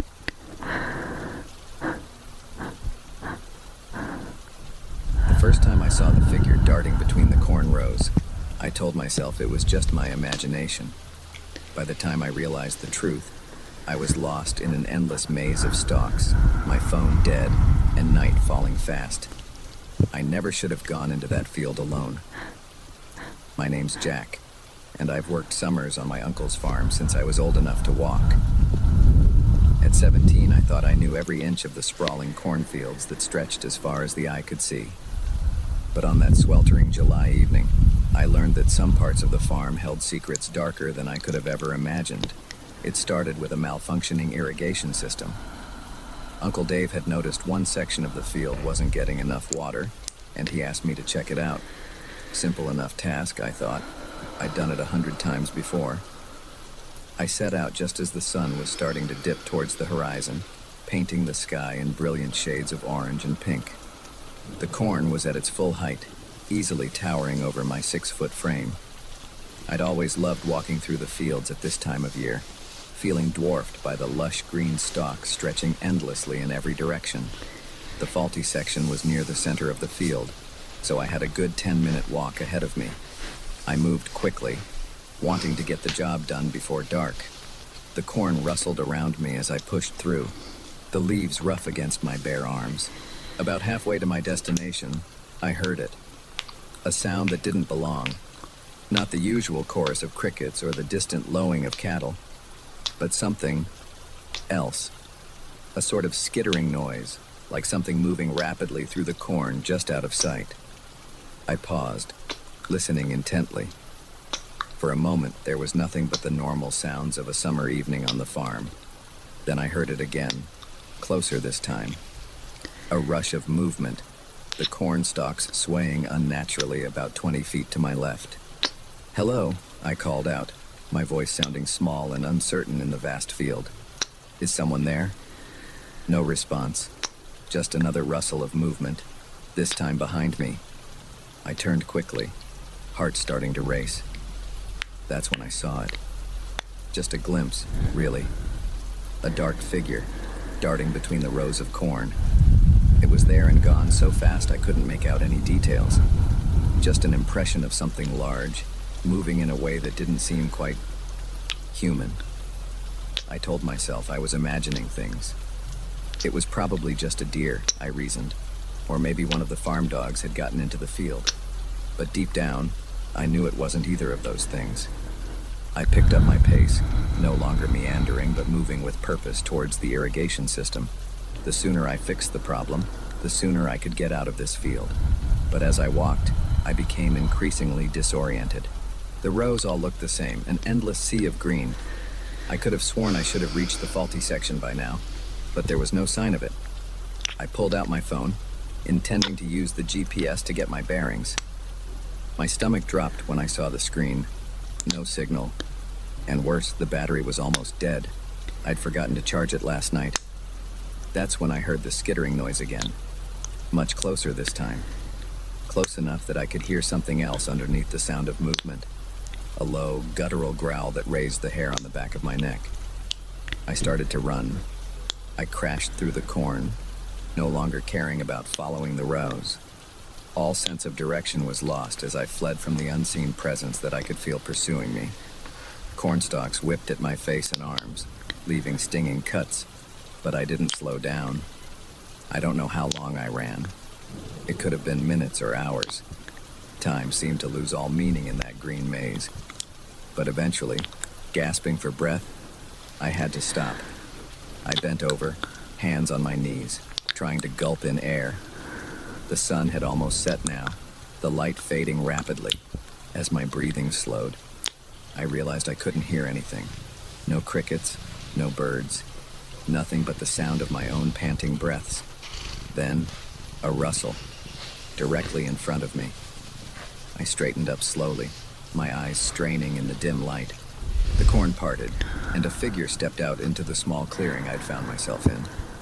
My mind struggled to make sense of what I was seeing. It was vaguely humanoid in shape, but wrong. Too tall, too thin. Its arms hung down past its knees, ending in hands tipped with long, curved claws. But it was the face that made my blood run cold. Where features should have been, there was only smooth, blank skin. No eyes, no nose, no mouth. Just a featureless oval of pallid flesh. I stood frozen, unable to move, unable to even scream. The creature cocked its head to one side, as if studying me. Then, impossibly, a seam appeared in the smooth face. It split open, revealing rows of needle-sharp teeth. That's when I found my voice. I screamed, a sound of pure terror that seemed to startle the creature. It flinched back, and I seized the opportunity. I turned and ran again, no longer caring about direction or finding my way out. I just needed to get away from that thing. I crashed through the corn, branches and leaves slashing at me. I could hear it behind me, moving impossibly fast. That skittering sound was all around me now, as if there were multiple creatures converging on my position. Just when I thought my legs would give out, I burst out of the cornfield. I found myself on the dirt road that ran along the edge of the property. In the distance, I could see the lights of the farmhouse. I ran towards those lights like my life depended on it, because I was pretty sure it did. I don't remember much of what happened next. I have vague memories of bursting into the kitchen, babbling incoherently to my startled aunt and uncle. I remember the look of concern on their faces turning to alarm as they took in my scratched and bleeding state. Uncle Dave got out his rifle and went to check the fields, but of course, he found nothing. No strange creatures, no signs of anything unusual. Just corn, stretching as far as the eye could see in the beam of his flashlight. They thought I'd gotten heat stroke, become disoriented and panicked in the field. And part of me wanted to believe that. Wanted to think it had all been some kind of hallucination brought on by dehydration and exhaustion. But I know what I saw, what I heard, what I felt pursuing me through that cornfield. I left for college a month later, earlier than planned. I told my parents I was eager to get settled in my dorm, but the truth was, I couldn't stand to be on that farm anymore. Couldn't bear to look at those fields and wonder what might be hiding in them. It's been 5 years since that night. I'm finishing up my degree now, in a city far from any cornfields. I thought I'd put it all behind me. But last week, I got a call from my aunt. Uncle Dave had disappeared. He'd gone out to check on the irrigation system one evening and never came back. They found his truck parked at the edge of the field, but no sign of him. As she spoke, I could hear the panic in her voice, the fear. But underneath that, I heard something else. The faint sound of rustling corn, carrying through the phone line. And just before the call cut out, I heard it. That skittering noise that has haunted my nightmares for years. I'm on my way back to the farm now. I know it's crazy. I know I should stay far away from those fields, but I can't abandon my family. I have to know the truth. So if you're ever driving through farm country on a summer evening, and you see a sea of corn stretching to the horizon, remember this.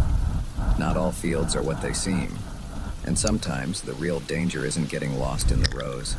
It's what might find you there. Because in some cornfields, something is waiting, watching, hungry, and it's only a matter of time before it decides to harvest.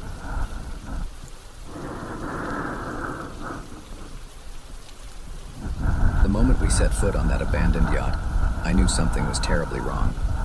The eerie silence, the signs of struggle, the increasingly frantic logbook entries. It all pointed to a nightmare we couldn't begin to imagine. But by the time we realized the true horror of what had happened, it was already too late. We weren't alone on that ghost ship, and our uninvited guests were hungry. My name's Mike, and I've been a commercial fisherman out of Gloucester, Massachusetts for the better part of 2 decades. I've seen my share of strange things out on the water. Freak storms, impossible waves, even what I swear was a sea monster once, though no one believes that story after a few beers. But nothing, and I mean nothing, could have prepared me for what happened that day on the Atlantic. It was supposed to be a routine fishing trip. Me and my crew, my first mate Jack, and our greenhorn Charlie, had set out at dawn, heading for our usual spots about 100 miles offshore. The weather was perfect, clear skies and calm seas. We were looking forward to a good haul. We'd been out for about 6 hours when Jack spotted it. A yacht, drifting aimlessly about a half-mile off our starboard side. It was a big one, probably 80 feet or so, the kind of boat that costs more than I'd make in 10 lifetimes. "Should we check it out?" Charlie asked, his voice tinged with excitement.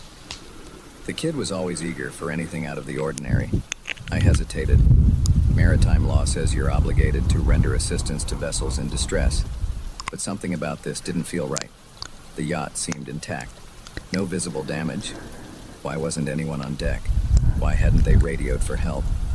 But in the end, duty won out over my unease. "Bring us alongside," I ordered Jack, "but keep the engine running. If anything seems off, we're out of here." As we drew closer, the wrongness of the situation became more apparent. The yacht was pristine, almost too clean. No signs of life on deck, no movement at all. It was as if the boat had been abandoned in a hurry. We pulled up alongside and hailed them. No response. I tried the radio. Nothing but static. "I don't like this, Mike," Jack muttered, his weathered face creased with concern. I didn't either, but we were here now. "Let's take a quick look," I said. "Charlie, you stay here with the boat. Jack and I will check it out. If anything happens, anything at all, you radio the Coast Guard and get the hell out of here. Understood?" Charlie nodded, his earlier excitement replaced by nervous energy. Jack and I boarded the yacht, the gentle lapping of waves against the hull the only sound. The deck was immaculate, not a rope out of place.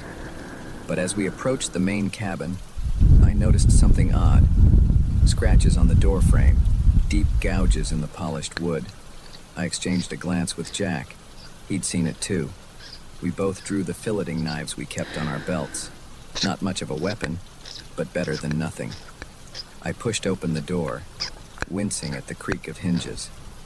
The interior was dim, shafts of sunlight filtering through partially closed blinds.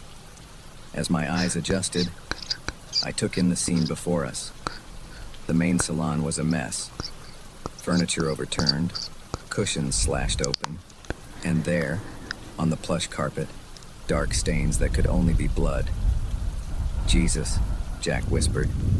"What the hell happened here?" I shook my head, my mouth dry. "Let's check the rest of the boat, quick and quiet. If we find anyone, alive or otherwise, we radio the Coast Guard immediately." We moved through the yacht, room by room. The galley was ransacked, cupboards emptied, food scattered everywhere. The staterooms were in similar disarray, clothes strewn about, more of those unsettling bloodstains on the sheets. But it was what we found in the captain's quarters that chilled me to the bone. The room was relatively untouched, save for the desk. Papers were scattered everywhere, and in the center lay an open logbook. The early entries were mundane, weather reports, course changes, nothing unusual. But as we flipped through the pages, the tone changed dramatically. The last entry, dated just 2 days ago, was a scrawl of barely legible handwriting. "They're inside the walls. God help us. They're inside the walls. If anyone finds this, don't..." The entry ended abruptly, a long ink streak trailing off the page. Jack and I looked at each other, the same thought mirrored in our eyes. We needed to get off this boat. Now, that's when we heard it. A skittering sound, like something moving inside the walls.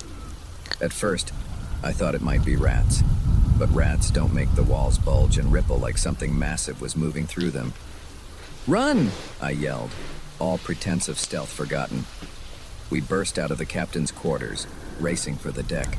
Behind us, I could hear the sound of tearing metal, of something bursting free from its confinement. We emerged into the sunlight, gasping for breath. Charlie was at the railing of our boat, eyes wide with fear. "Start the engine," I bellowed. "We're leaving." But before we could make it to our vessel, something erupted from the yacht's deck. The polished wood splintered as a creature burst through, all writhing tentacles and gnashing teeth. It was like nothing I'd ever seen before. Part octopus, part eel, but twisted into something nightmarish and wrong. More of them followed, pouring out of every opening in the yacht. They moved with terrifying speed, undulating across the deck towards us. Jack was closest to our boat. He leaped the gap, landing hard on our deck. I was right behind him, my muscles screaming as I pushed myself to jump farther than I ever had before. I made it. Barely. Tentacles lashed at my legs as I sailed through the air, but they fell short by inches. "Go! Go! Go!" I shouted at Charlie, who was frozen at the wheel, his face a mask of terror. The roar of our engine coming to life snapped him out of it. He threw the throttle forward, and we lurched away from the yacht. But the creatures weren't done with us. They poured over the side of the yacht, hitting the water and swimming with unnatural speed. I could see more of them bursting out of the hull below the waterline. The yacht's immaculate white paint stained with spreading tendrils of some black, oily substance. "Faster!" Jack yelled, grabbing a gaff hook and swinging it at a tentacle that had latched onto our stern. Charlie pushed our boat to its limits, the engine screaming in protest. Slowly, agonizingly, we began to pull away from the writhing mass of creatures pursuing us. I don't know how long we ran. Hours. Maybe. We didn't slow down until the yacht was long out of sight and our fuel gauge was dangerously low. Only then did we dare to breathe, to try and process what we'd seen. We radioed the Coast Guard, trying to explain what had happened. They didn't believe us, of course. How could they? It sounded insane even to us, and we'd lived through it. They sent out a cutter to investigate, but by the time they reached the coordinates we gave them, there was no sign of the yacht, no debris, no oil slick, nothing to indicate a boat had ever been there. We were questioned for hours when we got back to port. The authorities thought we were running drugs, or had stumbled upon some kind of smuggling operation.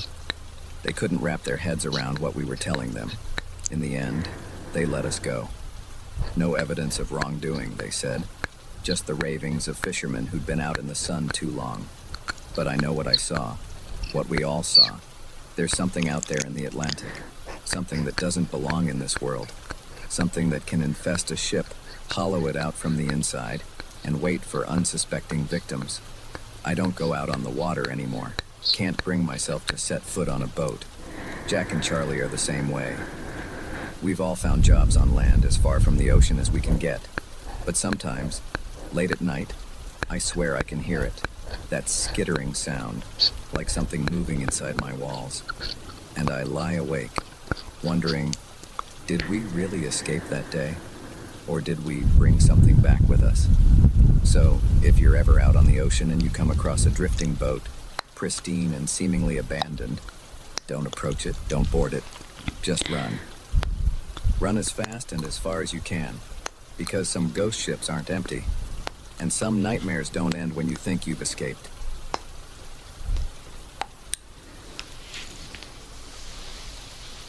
The moment our flashlights began to flicker, I knew we'd made a terrible mistake. The darkness of the abandoned mine seemed to press in around us, hungry and alive. And as the last light died, leaving us in pitch blackness, I heard it, the sound of something ancient and angry stirring in the depths. My name's Alex, and I've been an urban explorer for the better part of a decade. There's something intoxicating about uncovering the secrets of abandoned places, about walking where few have dared to tread in years, maybe even centuries. But our expedition into the old Holloway silver mine would prove to be my last. It started, as these things often do, with a rumor. Whispers on message boards about a vast network of tunnels beneath the mountains of Colorado, untouched since the mine's mysterious closure in 1923. The stories varied. Some said the miners had struck a rich new vein right before the shutdown. Others swore they'd uncovered something that wasn't silver at all. something that led to the mine being sealed off by the government. Whatever the truth, it was too tempting to resist. I gathered a small team, my usual exploring partner, Sam, a goat, and a local guide named Mike who claimed to know a way in. We packed our gear, told ourselves we were prepared for anything, and set off into the wilderness. The entrance to the mine was hidden behind a tangle of overgrown vegetation, the old warning signs barely visible beneath a century of neglect. Mike led us to a section of the hillside that looked no different from any other, then pushed aside a curtain of vines to reveal a narrow opening. This was an old air shaft, he explained, his voice tinged with excitement. The main entrance was collapsed decades ago, but this should take us right into the heart of the mine. We switched on our headlamps and entered single file, the beam of light from my lamp seeming pitifully small against the vast darkness ahead. The air was cool and damp, heavy with the musty smell of long abandoned spaces. For the first hour or so, everything went smoothly. We marveled at the old equipment left behind, rusted carts and pickaxes frozen in time. Sam took photos, the flash of her camera momentarily illuminating vast chambers carved out of the living rock. But as we delved deeper, an uneasy feeling began to creep over me. The tunnels seemed to twist and turn in ways that defied logic, leading us ever downward. And there was something about the quality of the darkness that felt wrong. It seemed to swallow our light, pressing in around the edges of our beams as if trying to consume them. Does anyone else feel like we're being watched? Sam whispered, her voice echoing strangely in the confined space. I was about to dismiss her concern when I saw it, a flicker of movement just at the edge of my light's beam. I swung my flashlight towards it, but there was nothing there, just more darkness. It's probably just bats, Mike said, but he didn't sound convinced. We pressed on, the uneasy feeling growing with every step. That's when our lights started to fail. It happened gradually at first. My headlamp dimmed, then brightened again. Sam's flashlight flickered intermittently. We all checked our batteries, but they were fresh. We'd put new ones in just before entering the mine. This doesn't make sense, I muttered, tapping my lamp. These should last for days. As if in response to my words, all of our lights went out simultaneously, plunging us into absolute darkness. For a moment, we stood frozen, the sudden absence of light disorienting.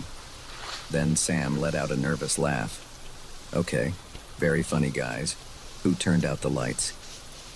But it wasn't a joke. No matter what we did, none of our lights would come back on. Even the screen of my phone remained stubbornly dark. Everyone stay calm, I said, trying to keep the fear out of my voice. Let's just stay put for a minute. Our eyes will adjust. But they didn't. The darkness remained absolute, pressing against my eyeballs like a physical thing. I couldn't even see my hand in front of my face. That's when we heard it, a sound echoing from deep within the mine. At first, it was faint, a sort of scraping noise, like stone grinding against stone. But it grew louder, closer. What is that? Sam whispered, her voice trembling. Before I could answer, another sound joined the first, a low, rumbling growl that seemed to vibrate through the very rock around us. It was a sound that didn't belong in this world, ancient and hungry and undeniably alive. Run, I yelled, grabbing for Sam's hand in the darkness. We ran blindly through the tunnels, one hand on the rough wall to guide us. The sounds behind us grew louder, accompanied now by the unmistakable noise of something large moving through the mine shafts, something that was gaining on us. I don't know how long we ran. Time lost all meaning in that lightless maze. We stumbled over unseen obstacles, scraped against jagged rocks, all the while with that terrible sound growing ever closer. Suddenly, my outstretched hand met empty air. We'd reached some kind of chamber. The echoes of our panicked breathing suggested it was vast. Stop, I gasped. We need to figure out where we are. As we stood there, gulping in air, I became aware of a change in the atmosphere. The air felt different here, less stale, with a faint breeze that suggested a connection to the surface. I think we might be near an exit, I said, hope rising in my chest. But that hope was short-lived, because at that moment, we heard it again, that grinding, rumbling sound. Only now, it wasn't just behind us. It was all around us, coming from every direction. And then, impossibly, we saw light. Not the warm, comforting light of the sun or our flashlights, but a cold, pale bioluminescence that seemed to emanate from the very walls of the chamber. As our eyes adjusted to this faint illumination, I almost wished for the darkness again, because now we could see what had been pursuing us. They were everywhere. Creatures that defied description, like a nightmarish fusion of insect and reptile. Their segmented bodies clung to the walls and ceiling, each easily the size of a car. Multifaceted eyes glowed with an alien intelligence, fixed unblinkingly upon us. But it was the largest creature that drew our terrified gaze. It sat in the center of the chamber, a monstrosity that dwarfed its brethren. Its massive jaws worked slowly, grinding the stones it seemed to feed upon. This, I realized with dawning horror, was the source of the grinding sound we'd heard. For a moment that felt like an eternity, there was perfect stillness. We stood, frozen in terror, as the creatures regarded us with cold, alien curiosity. Then, as one, they began to move towards us. What happened next is a blur in my memory. There was screaming. Maybe mine, maybe Sam's or Mike's. We ran again, no longer caring about direction, just desperate to escape the horrors behind us. By some miracle, we found another tunnel. We sprinted down it, the scrabbling sounds of pursuit echoing behind us. Just when I thought my legs would give out, I saw it, a pinprick of natural light ahead. We burst out of the mine into the fading evening light, gasping and stumbling. We didn't stop running until we reached our car, parked what felt like miles away on a lonely dirt road. As we sped away, I looked back at the mountain that housed the Holloway mine. For a moment, I thought I saw movement at the entrance we'd emerged from, a glimpse of something large and insectile withdrawing into the darkness. Then it was gone, leaving me to wonder if I'd imagined it.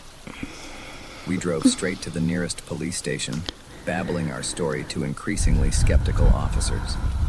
They searched the area we described, but found nothing out of the ordinary. No strange creatures, no vast chambers filled with bioluminescent horror. Just an old, abandoned mine, slowly being reclaimed by nature. Part of me wants to believe it was all a hallucination, some kind of shared delusion brought on by the darkness and the thin air of the mountains.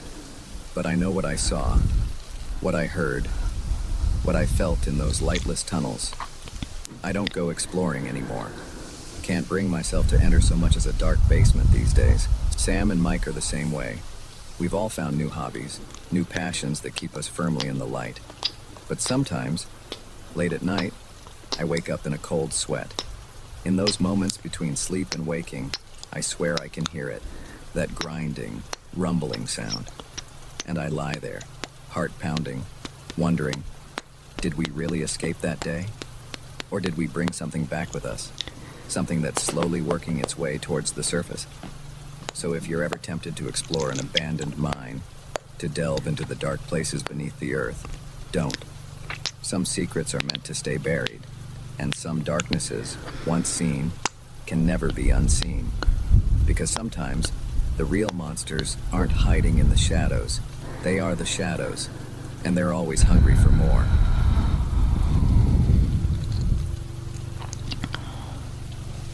The first time I noticed something was off, it was the silence. No footsteps in the hallway, no chatter from neighboring rooms. Just an eerie quiet that seemed to press in from all sides. By the time I realized the truth, it was too late. I was trapped in a nightmare, and the hotel itself seemed to be my jailer. My name is David, and or I guess I should say I was, a traveling salesman. Medical supplies, to be specific. I spent more nights in hotels than in my own bed, crisscrossing the country, living out of a suitcase. I thought I'd seen it all when it came to accommodations, from five-star luxury to roach-infested dives, but nothing could have prepared me for room 313 at the Pinewood Inn. It was meant to be a routine overnight stay, just another forgettable hotel in another forgettable town. I'd driven for hours through a relentless downpour, the windshield wipers barely keeping up with the deluge. When I saw the flickering neon sign of the Pinewood Inn, I was ready to call it a night. The lobby was deserted when I entered, water dripping from my coat to form a puddle on the faded carpet. A bell sat on the front desk, and I gave it a ring. The sound echoed unnaturally in the empty space. After a moment, a man emerged from a back room. He was tall and gaunt, with deep-set eyes that seemed to look right through me. "Checking in?" he asked, his voice a dry whisper. I nodded, suppressing a shiver. Something about this place felt off, but I chalked it up to exhaustion and the gloomy weather. "Just one night," I said, fishing out my credit card. The clerk's long fingers danced over an ancient-looking computer. "Room 313, he said, sliding a key across the desk. An actual metal key, not the key cards most hotels use these days. "Third floor. Elevators to your left." I took the key, noticing how cold it felt in my hand. "Thanks. Is there anywhere nearby I could grab a bite to eat?" The clerk's face remained impassive. "Kitchen's closed. Vending machines on each floor." "Great. Dinner of champions." I thanked him and headed for the elevator, dragging my wheeled suitcase behind me. The elevator creaked and groaned its way up to the third floor.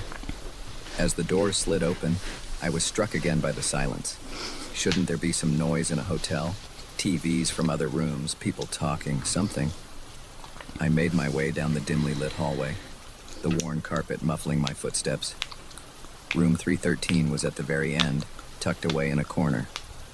The key stuck a bit in the lock, but with some jiggling, the door swung open. The room was unremarkable.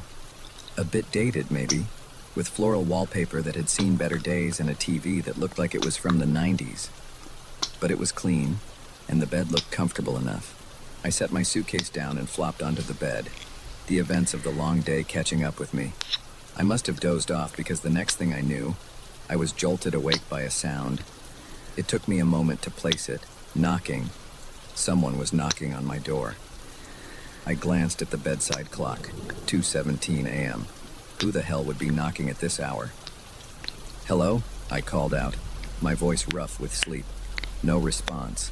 Just another series of knocks, more insistent this time. I got up, a sense of unease growing in the pit of my stomach. I approached the door, but something made me hesitate before opening it. Instead, I put my eye to the peephole. The hallway outside was empty. I shook my head, trying to clear the cobwebs of sleep. Maybe I'd dreamed the knocking. But even as I thought it, the sound came again.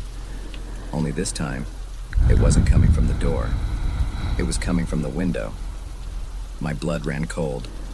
I was on the third floor. Slowly, I turned towards the window. The curtains were drawn, but I could see a shadow moving behind them. A human shape, but wrong somehow. Too tall, too thin.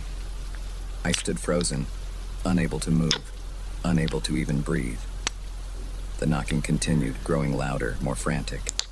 Then suddenly it stopped. For a long moment, there was only silence. Then, a voice. It came from everywhere and nowhere at once, seeming to seep out of the very walls.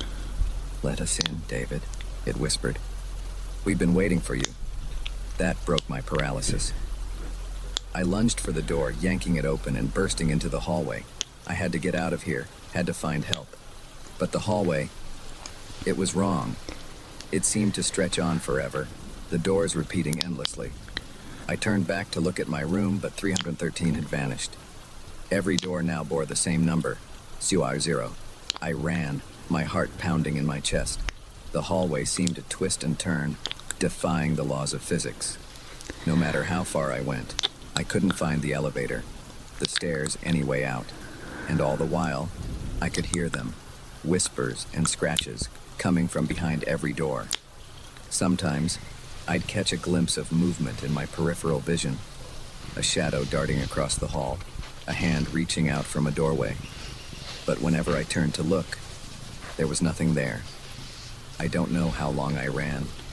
Hours, maybe. My legs burned.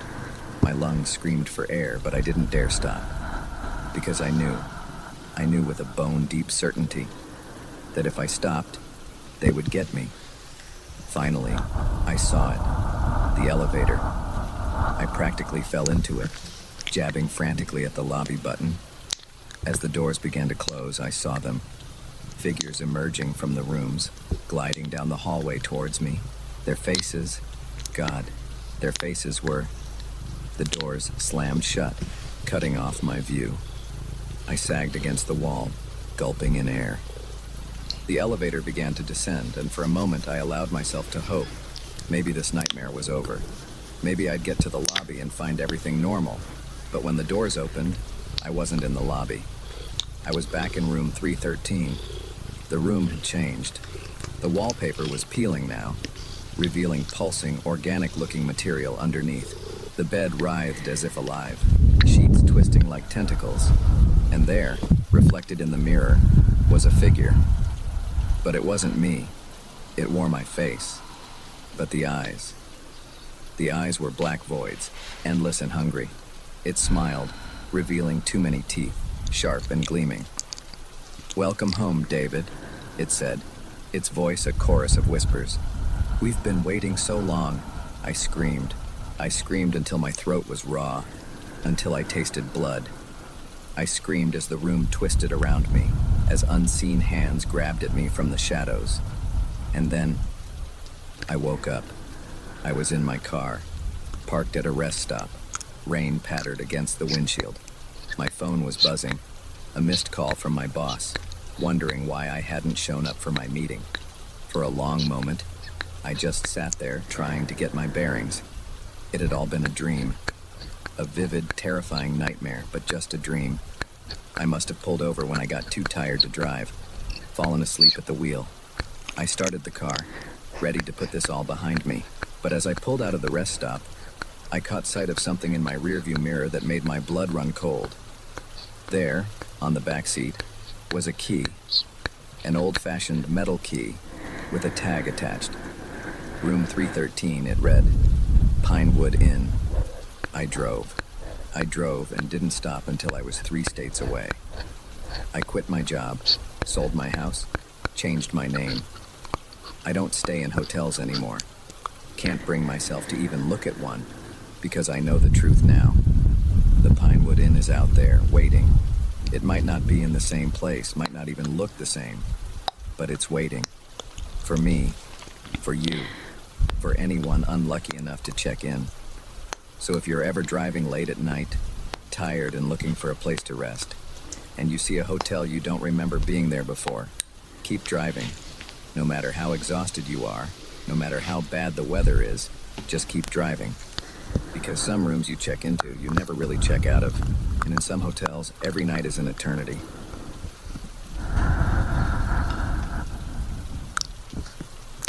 The first entry in the journal was mundane. The last was a frantic scrawl that chilled me to the bone.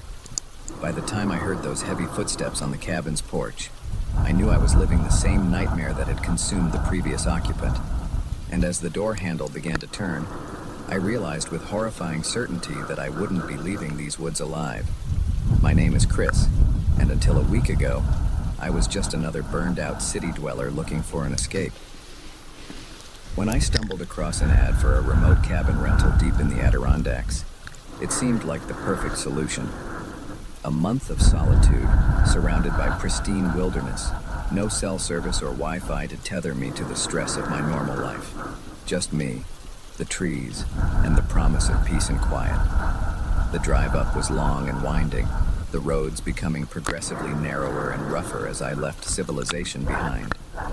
By the time I reached the turnoff for the cabin, the dense forest pressed in on both sides of the dirt road, branches scraping against my car like grasping fingers. The cabin itself was exactly as advertised, rustic, secluded, perched on the edge of a small clearing with a breathtaking view of the mountains. As I unloaded my supplies, I felt the tension of the past few months already beginning to melt away. That first evening was idyllic. I sat on the porch, watching the sunset paint the sky in brilliant hues of orange and pink, a glass of whiskey in hand. The only sounds were the rustle of leaves in the breeze and the distant call of a loon on some hidden lake. This, I thought, was exactly what I needed. It wasn't until I went inside to prepare dinner that I noticed the journal. It was sitting on the small writing desk in the corner, a leather-bound notebook that looked well used. Curious, I flipped it open. The first entry was dated 3 months ago. Finally made it to the cabin. The drive was longer than expected, but the silence up here is already worth it. Looking forward to a productive month of writing. The entries that followed were relatively mundane.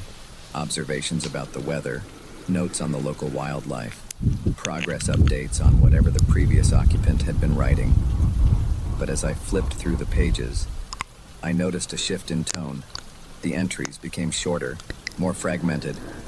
There was an increasing sense of unease permeating the words. 2 weeks in, there was this. Heard strange noises last night. Not an animal. At least, not like any I've ever heard. Almost sounded like words, but in no language I know. Probably just the wind. A few days later, the noises are getting closer. Not the wind. Definitely not the wind. Saw something moving at the edge of the clearing today. Too big to be a deer. Moved all wrong for a bear. What the hell is out there? The final entry, dated just a week ago, sent a chill down my spine. It's here. God help me, it's here. If anyone finds this, don't stay. Run. Run before it's too.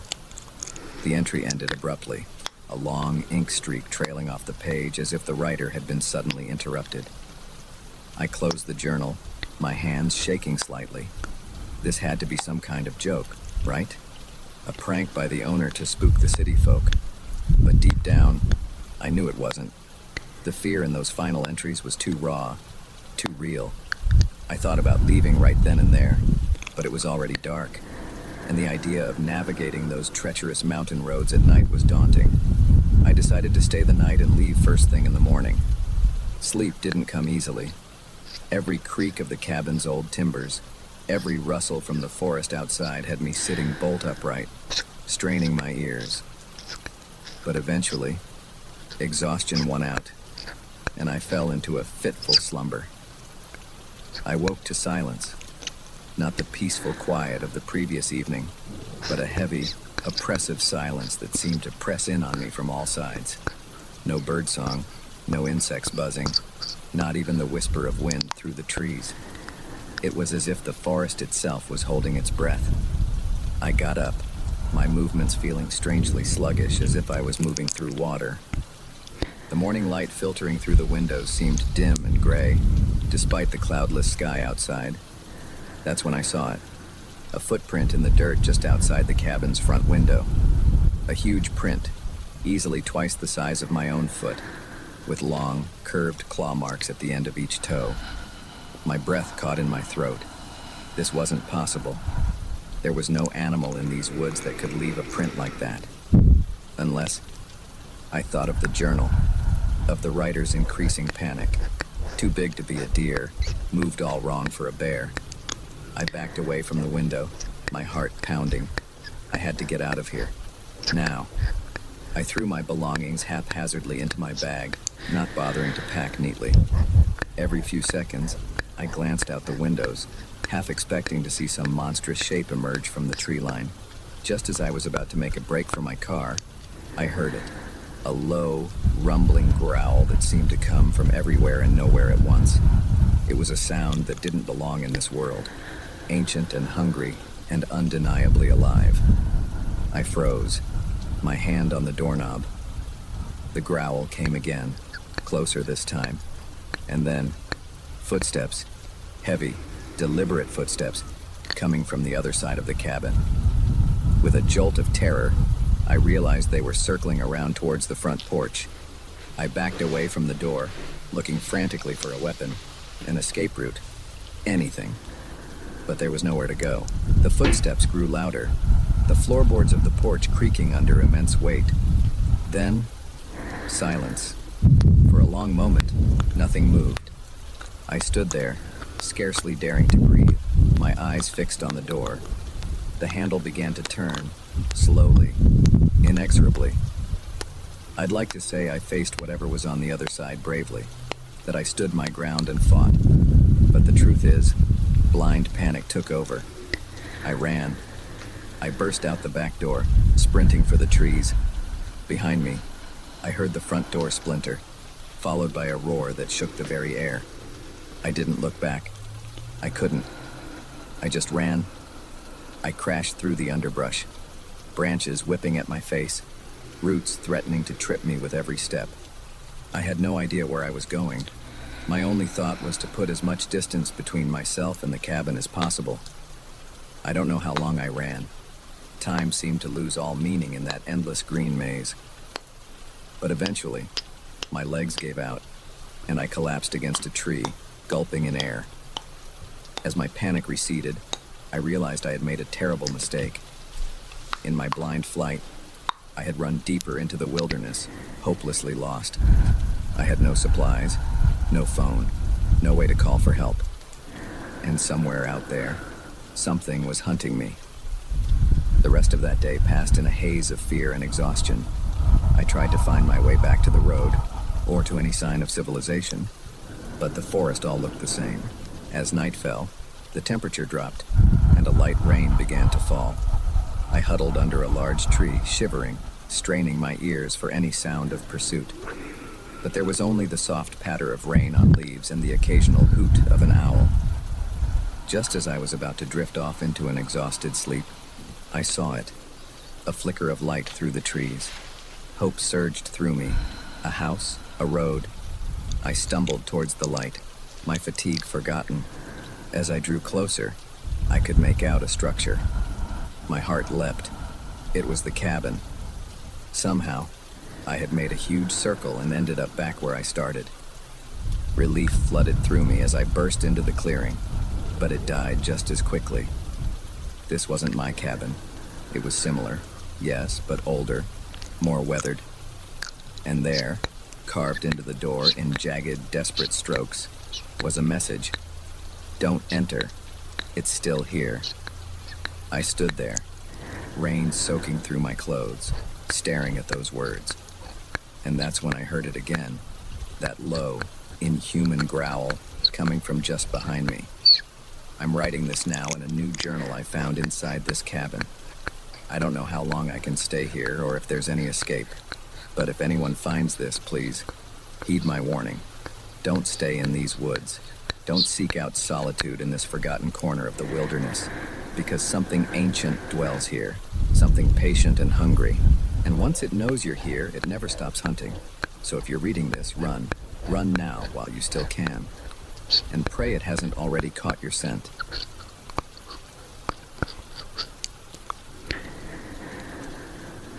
The first time we saw the impossibly tall, thin figure in the distance, we laughed it off as a mirage. By the time we realized the truth, we were hopelessly lost in an endless sea of sand, with something inhuman stalking our every move. And as our water supply dwindled under the merciless sun, we began to understand that in this desert, death wasn't the worst fate that could befall us.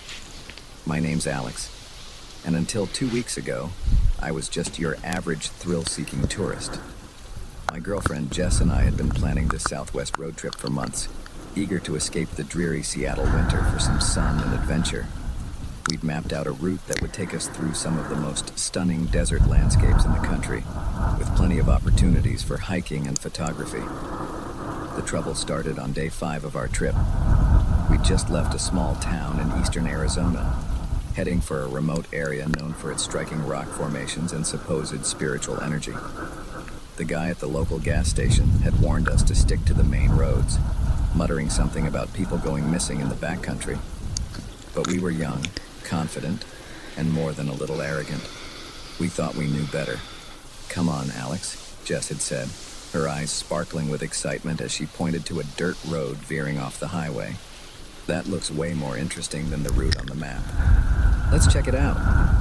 I hesitated for a moment, remembering the gas station attendant's warning, but one look at Jess's eager face, and I caved.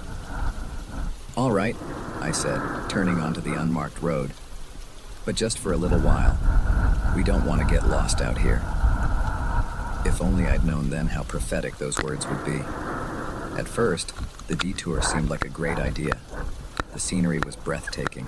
Towering mesas, bizarre rock formations, and endless vistas of red sand stretching to the horizon.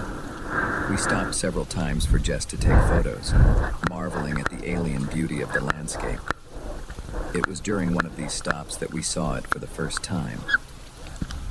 Jess was setting up a shot of a particularly striking rock spire when she suddenly froze, her camera halfway to her face. "Alex," she said, her voice oddly strained. "Do you see that?" I followed her gaze, squinting against the harsh sunlight. At first, I didn't see anything. Then, shimmering in the heat haze on the horizon, I saw a figure. It was unnaturally tall and thin, standing perfectly still amidst the undulating waves of hot air. "Probably just a weird-looking cactus," I said, though a chill ran down my spine despite the oppressive heat. "The heat can play tricks on your eyes out here." Jess nodded, but she didn't seem convinced. "Yeah, you're probably right," she said. But she didn't raise her camera again. Maybe we should head back to the main road. I agreed, suddenly eager to be back on familiar terrain. But as I turned our rented SUV around, I realized with a sinking feeling that I wasn't sure which way we'd come from. The dirt road we'd been following had split several times, and in my distraction, I hadn't been paying close attention to our route. "No problem," I said, trying to keep my voice calm for Jess's sake. "We've got GPS on our phones. We'll just backtrack." But when I pulled out my phone, my blood ran cold. No signal, not even a single bar. "Okay, don't panic," I said, as much to myself as to Jess. "We've got plenty of water, and we can't be that far from the highway. We'll just pick a direction and drive. We're bound to hit a main road eventually." Jess nodded, but I could see the fear starting to creep into her eyes. "What about that thing we saw?" she asked quietly. "It was nothing," I said firmly. "Just a trick of the light. We're going to be fine." I wish I could say I believed my own words. We drove for hours, the sun beating down mercilessly on the car. The air conditioning struggled against the heat, and we rationed our water carefully, all too aware of how quickly dehydration could become deadly in this environment. As the day wore on, the landscape seemed to shift and change around us. Rock formations that I could have sworn we'd passed before appeared again and again, as if we were driving in circles despite maintaining a straight course. And always, there was that figure on the horizon. No matter which direction we drove, it was there, a distant silhouette shimmering in the heat. Night fell with alarming suddenness, the temperature plummeting as the sun dipped below the horizon. We decided to stop and wait for daylight, hoping to conserve fuel and maybe spot some lights from a town or highway. As we sat in the darkened car, the desert came alive with strange sounds, rustlings and skitterings that seemed to come from all around us, punctuated by eerie, ululating cries that were like no animal I'd ever heard. "Alex," Jess whispered, clutching my arm. "What is that?" I opened my mouth to offer some comforting lie, but the words died in my throat, because there, in the moonlight, I saw them. Figures, dozens of them, moving across the dunes with an unnatural, gliding motion. They were headed straight for our car. I started the engine with shaking hands, peeling away in a spray of sand. In the rearview mirror, I could see the figures pursuing us, moving far faster than anything human had a right to. We drove through the night, fueled by terror and the last dregs of our water supply. As dawn broke, we found ourselves in a vast salt flat, white crystals stretching endlessly in every direction. The pursuers were gone, but so was any sign of the world we knew. "This is impossible," Jess said, her voice hoarse from thirst and fear. "We can't have driven this far. Where are we?" I had no answer for her. The laws of geography, of physics itself, seemed to have broken down. We were in a place that shouldn't exist, hunted by things that shouldn't be real. As the sun climbed higher, the heat became unbearable. Our water was gone, and the car's fuel gauge was hovering near empty. In desperation, we decided to leave the vehicle and try to walk to safety. It was a mistake. Without the car's meager protection, we were exposed to the full fury of the desert. The sun seared our skin, the salt burned our eyes, and every step was an agony on the blistering hot ground. We hadn't gone more than a mile when Jess collapsed. I tried to carry her, but in my weakened state, I could barely stand myself. As I knelt beside her, cradling her head in my lap, I saw it again. The tall, thin figure, no longer on the horizon, but standing mere yards away. Up close, it was even more terrifying. Its body was impossibly elongated, joints bending at unnatural angles. Its face, if you could call it that, was a blank expanse of skin with only the suggestion of features. And yet, somehow, I knew it was looking right at us. As I watched, paralyzed with fear and exhaustion, more figures emerged from the shimmering heat haze. They surrounded us, their bodies swaying slightly like reeds in a breeze that didn't exist. One of them reached out a long, spindly arm. Its hand, tipped with needle-like fingers, gently touched Jess's forehead. She gasped, her eyes flying open, but there was no recognition in them. Only a blank, glassy stare. I tried to pull her away, to scream, to do anything, but my body wouldn't respond. The same long-fingered hand touched my face, and the world shifted. I found myself standing upright, the fatigue and thirst suddenly gone. Jess was beside me, but when I looked at her, I realized with horror that she wasn't Jess anymore. Her body had elongated, her features smoothing out into that same blank expanse I'd seen on our captors. I tried to speak, to call her name, but no sound came out. Instead, I felt my own body beginning to change, stretching and twisting into a new form. And then, suddenly, I understood. This wasn't an ending, but a beginning. We hadn't been hunted. We'd been called, drawn to this place, this impossible desert, to become something new, something ancient and patient and utterly alien. As my transformation completed, I felt my awareness expand. I could sense the vastness of the desert, could feel the presence of countless others like us, waiting in the shimmering heat mirages for unwary travelers to stumble into our realm. And I knew, with a certainty that transcended my former human understanding, that we would wait. For years, for centuries, for however long it took. Because eventually, someone else would come. Someone else would take a wrong turn, would see a figure in the distance and dismiss it as a mirage. And when they did, we would be waiting, ready to welcome them into our endless, shimmering desert, ready to help them shed their fragile human forms and join us in our timeless vigil. So if you're ever driving through the Southwest and you see a dirt road leading off into stunning, untouched desert, stick to the main highway. Don't be tempted by the beauty of the unknown, because in some deserts, what looks like a mirage might be all too real, and some transformations, once begun, can never be undone.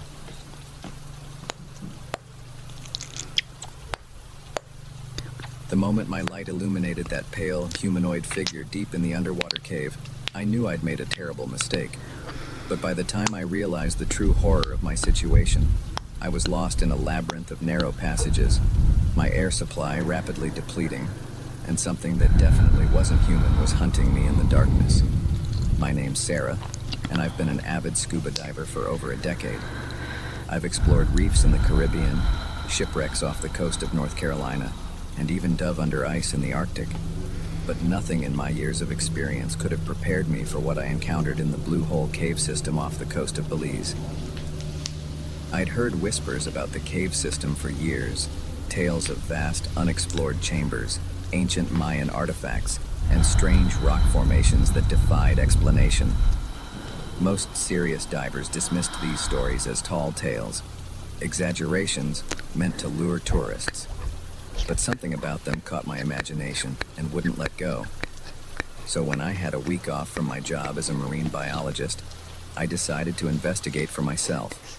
I flew down to Belize, rented some top-of-the-line diving gear, and hired a local guide named Carlos to take me out to the Blue Hole. "You sure about this, señorita?" Carlos asked as we approached the site, his weathered face creased with concern. "Many divers go into those caves. Not all come out." I brushed off his warning with a confident smile. "I've got over 500 dives under my belt. Carlos, I'll be fine." If only I'd listened to him. The dive started routinely enough. The Blue Hole itself was breathtaking. A perfect circle of deep blue in the middle of a coral atoll, like a pupil in a giant eye. As I descended into its depths, the water grew darker, cooler. Schools of tropical fish gave way to more unusual creatures. Blind cavefish, translucent shrimp, bizarre isopods that looked like they belonged in a sci-fi movie. At about 120 feet down, I reached the entrance to the cave system. I paused there, double-checking my equipment. 2 full tanks of air, multiple lights, a safety line to find my way back. I was as prepared as I could be. With a deep breath, I swam into the cave. The first chamber was enormous, big enough to swallow a small office building. My powerful dive light barely reached the far walls. Stalactites hung from the ceiling like giant stone fangs, their tips disappearing into the murky water below. I spent nearly an hour exploring that first chamber, marveling at the alien beauty of this underwater world. But as fascinating as it wasn't what I had come for. I wanted to go deeper, to see things no other diver had seen before. That's when I found the narrow passage leading deeper into the cave system. It was barely wide enough for me to squeeze through with my tanks. Every instinct honed by years of diving screamed at me to turn back. Cave diving rule number 1. Never enter a passage you can't easily turn around in. But the lure of the unknown was too strong. I told myself I'd just take a quick look, then come right back. I maneuvered through the tight passage, my light beam dancing over walls encrusted with strange, colorful mineral formations. The passage twisted and turned, leading me deeper into the heart of the underwater mountain. After what felt like an eternity of claustrophobic swimming, the passage opened up into another chamber. This one was smaller than the first, but somehow even more unsettling. The walls were smoother here, almost polished, and covered in strange, swirling patterns that didn't look natural. That's when I saw it. At first, I thought it was just an unusual rock formation. A pale, vaguely humanoid shape in a far corner of the chamber. But as I swam closer, my blood ran cold. It wasn't a rock. The figure was clearly bipedal, with 2 arms and a head. But that's where any resemblance to a human ended. Its skin was a sickly, translucent white, stretched tight over a skeletal frame. Where eyes should have been, there were only dark, sunken sockets. And its mouth. God. Its mouth was filled with row upon row of needle-sharp teeth. I recoiled in horror, my startled movement sending up a cloud of silt. For a moment, the creature was obscured from view. When the water cleared, it was gone. Panic seized me. I spun around, my light jerking wildly across the chamber. Where had it gone? What was it? A movement caught my eye, something darting between 2 rock formations. I caught only a glimpse, but it was enough to send me racing back towards the narrow passage. I hit my head on the low ceiling in my haste, nearly knocking myself unconscious. Stars exploded in my vision, and I tasted blood where I'd bitten my lip. But fear drove me on. I scrambled through the passage, scraping my tanks against the rough walls. Behind me, I could hear something moving, something fast. I burst back into the large first chamber, my heart pounding so hard I could hear it over the rush of bubbles from my regulator. I whirled around, light searching frantically for any sign of pursuit. The beam caught something. A flash of pale flesh, gone almost before I could register it. Then another, on the other side of the chamber. And another. With a jolt of terror, I realized there was more than one of these creatures. They were all around me, moving with impossible speed through the water. I made a break for the cave entrance, pushing my body to its limits. But in my panic, I'd lost track of my position in the chamber. The exit should have been right there, but all I could see was solid rock. I was lost. My breathing was coming fast and shallow now, using up precious air. I forced myself to slow down, to think. The safety line. I still had the safety line attached to my belt. All I had to do was follow it back to the entrance. With shaking hands, I grabbed the line and began to follow it. But after only a few feet, I found the end. The line had been cut. A low, gurgling sound echoed through the water, something between a growl and a laugh. They were toying with me. I don't know how long I swam, desperately searching for the way out. Time lost all meaning in that underwater labyrinth. My air supply dwindled dangerously low, the gauge moving into the red zone. Just when I was about to give up hope, to give in to the crushing despair, and let the dark water take me, I saw it. A glimmer of lighter blue in the distance. The exit. I swam towards it with the last of my strength. Behind me, I could hear them getting closer, could almost feel their cold, clammy hands reaching for me. I burst out of the cave into open water, not daring to look back. I ascended as fast as I safely could, my lungs burning for air. When I finally broke the surface, I gulped in great lungfuls of air, tears mixing with the salt water on my face. Carlos's boat was there, and I've never been so glad to see anything in my life. "Señorita," Carlos cried as he helped me aboard. I was about to call for help. You were down there for hours. Hours. It had felt like days. As Carlos sped us back to shore, I huddled in the boat, shivering despite the tropical heat. I couldn't shake the feeling that I was still being watched, that those things were still down there, waiting. I tried to tell Carlos what I'd seen, but the words wouldn't come. How could I describe the horror I'd encountered? Who would believe me? I left Belize the next day and haven't been diving since. Can't even bring myself to take a bath. Showers only now. I tell people I lost my passion for the sport, but the truth is, I'm terrified of what might be lurking beneath the surface of any body of water, because now I know the truth. There are things down there in the darkness, ancient things, patient things, things that have been waiting a long, long time for someone to stumble into their realm. And sometimes, if you go deep enough, if you push too far into places humans were never meant to go, you might just meet them. So if you're a diver, and you hear stories about unexplored cave systems, about strange creatures glimpsed in the depths, do yourself a favor. Stick to the well-mapped sites, the popular reefs, and well-lit waters. Because in some caves, the true monsters aren't the ones you bring with you in your mind. They're the ones waiting in the darkness with pale flesh and too many teeth, always hungry for unwary explorers to stumble into their domain. And once they've got your scent, they never, ever stop hunting.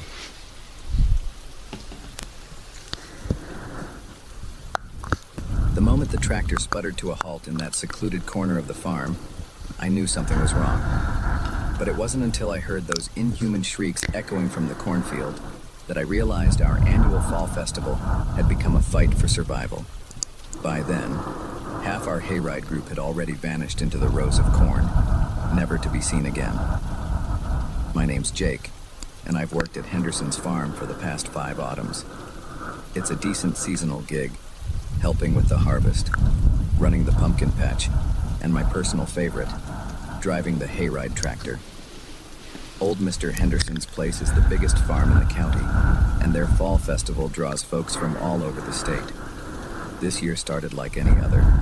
The air was crisp with the promise of winter, leaves turning gold and red on the trees surrounding the sprawling fields. Families streamed in, kids squealing with delight as they picked pumpkins and navigated the corn maze. The scent of apple cider and cinnamon donuts wafted from the snack stand.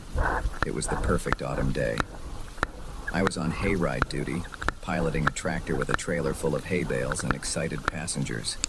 We did a big loop around the farm, past the pumpkin patches and apple orchards, before cutting through a section of the massive cornfield that covered the back half of the property. It was my last run of the day, the sun already dipping towards the horizon. I had a full load, maybe 20 people, a mix of families with young kids and a group of teenagers out for some fall fun. As we entered the cornfield, I launched into my usual spiel. "Now, folks, keep your eyes peeled," I said, raising my voice to be heard over the tractor's rumble. Legend has it these fields are haunted by the ghost of old Farmer Mackenzie. They say on nights like this, you can still hear him wandering the rows, looking for his lost cow. The kids giggled nervously while the teens rolled their eyes. I grinned to myself. It was all part of the act, a bit of harmless fun to add some spice to the ride. We were about halfway through the cornfield when it happened. The tractor, old but reliable, suddenly sputtered and died. I frowned, trying to restart it, but the engine wouldn't turn over. "Hang on, folks," I called back to my passengers. "Looks like we're having some technical difficulties. Sit tight and I'll have us moving again in no time." I hopped down from the tractor, popping the hood to check the engine. Everything looked normal, but something felt off. The corn seemed to rustle despite the lack of wind, and the fading sunlight cast long, ominous shadows between the rows. That's when I heard it. A sound that made my blood run cold. A shriek, high-pitched and decidedly inhuman, coming from deep within the cornfield. It was answered by another, then another, a chorus of unearthly cries that seemed to surround us. "What was that?" one of the teenagers asked, her voice trembling slightly. "Probably just some birds," I said, trying to keep my voice steady. Nothing to worry about. But even as I said it, I knew it was a lie. No bird I'd ever heard made a sound like that. I turned back to the engine, desperately trying to get it started.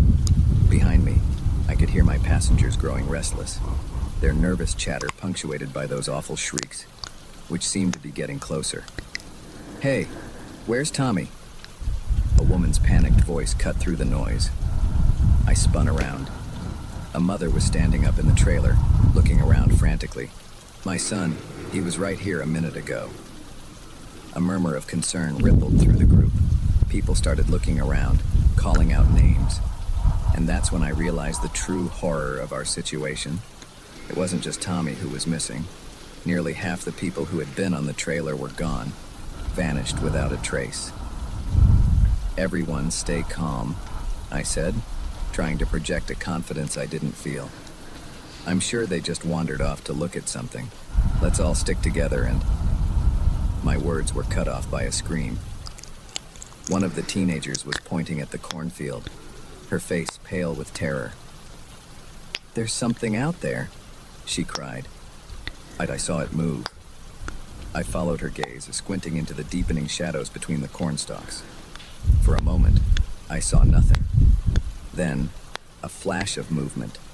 Something pale and twisted, darting between the rows with impossible speed. "Everyone off the trailer!" I shouted. "We need to get out of here now!" Panic set in. People scrambled off the hay bales, children crying, adults shouting. I tried to organize them into a group, to lead them back the way we'd come, but it was chaos. And then they came. They burst from the corn in a nightmarish wave, creatures that defied description, part plant, part animal, with elongated limbs and faces that were nothing but gaping maws filled with needle-sharp teeth. They moved with terrifying speed, snatching people and dragging them screaming into the corn. I grabbed a pitchfork from the trailer and swung it wildly, managing to fend off one of the creatures as it lunged for a young boy. "Run!" I yelled, shoving the kid towards the path. "Everyone, run!" What followed was a nightmare I'll never forget. We ran through the cornfield, the creatures in pursuit, their shrieks filling the air. People fell behind, their screams abruptly cut off as they were taken. I led the dwindling group as best I could, but in the chaos and fading light, I quickly became disoriented. The corn seemed to move around us, the rows shifting and changing. No matter which way we turned, we couldn't find the exit. It was as if the field itself was alive, conspiring with the creatures to keep us trapped. Night fell, plunging us into near total darkness. The only light came from the harvest moon rising above the corn, casting an eerie glow over the field. The attacks became more frequent, more frenzied. I swung my pitchfork again and again, feeling it connect with something solid, hearing inhuman screeches of pain. By the time we finally burst out of the cornfield, there were only 5 of us left. Me, 2 of the teenagers, and a couple with their young daughter. We ran towards the distant lights of the farm buildings, not daring to look back. We crashed into the festival area, gasping and wild-eyed. The remaining visitors and staff stared at us in shock. I tried to explain what had happened, to warn them, but my words came out as incoherent babbling. Old Mr. Henderson approached, his face grave. "They've come again, haven't they?" he said quietly. I stared at him, uncomprehending. You knew about this." He nodded slowly. "It happens every few generations. The corn, it gets hungry. We try to keep people away from that part of the field, but sometimes..." He trailed off, shaking his head. I wanted to scream at him, to demand why he'd let us go into that field if he knew the danger, but I was too exhausted, too traumatized to do anything but collapse to the ground. The authorities were called, of course. A massive search was launched, but they found nothing. No bodies, no evidence of any attack. The cornfield looked normal in the light of day, giving no hint of the horrors it had contained. Most people claimed it must have been some kind of mass hallucination, or a prank gone wrong. The official report chalked it up to unexplained disappearances. And eventually, the case went cold. But I know the truth. I see it every time I close my eyes. Those twisted creatures, the corn moving with malevolent purpose, the faces of those I couldn't save. I don't work at Henderson's farm anymore. Can't stand the sight of a cornfield these days. But every autumn, when the air turns crisp and the leaves start to change, I remember, and I wonder, are they still out there, waiting in the corn? Will they grow hungry again? So if you're ever at a fall festival, enjoying a hayride on a crisp autumn evening, and your tractor breaks down in a lonely corner of a cornfield, don't brush off that rustling as just the wind. Don't dismiss those strange cries as merely animal sounds. And whatever you do, don't wander into the corn. Because in some fields, the harvest isn't just about crops, and some hungers, once awakened, can never be satisfied.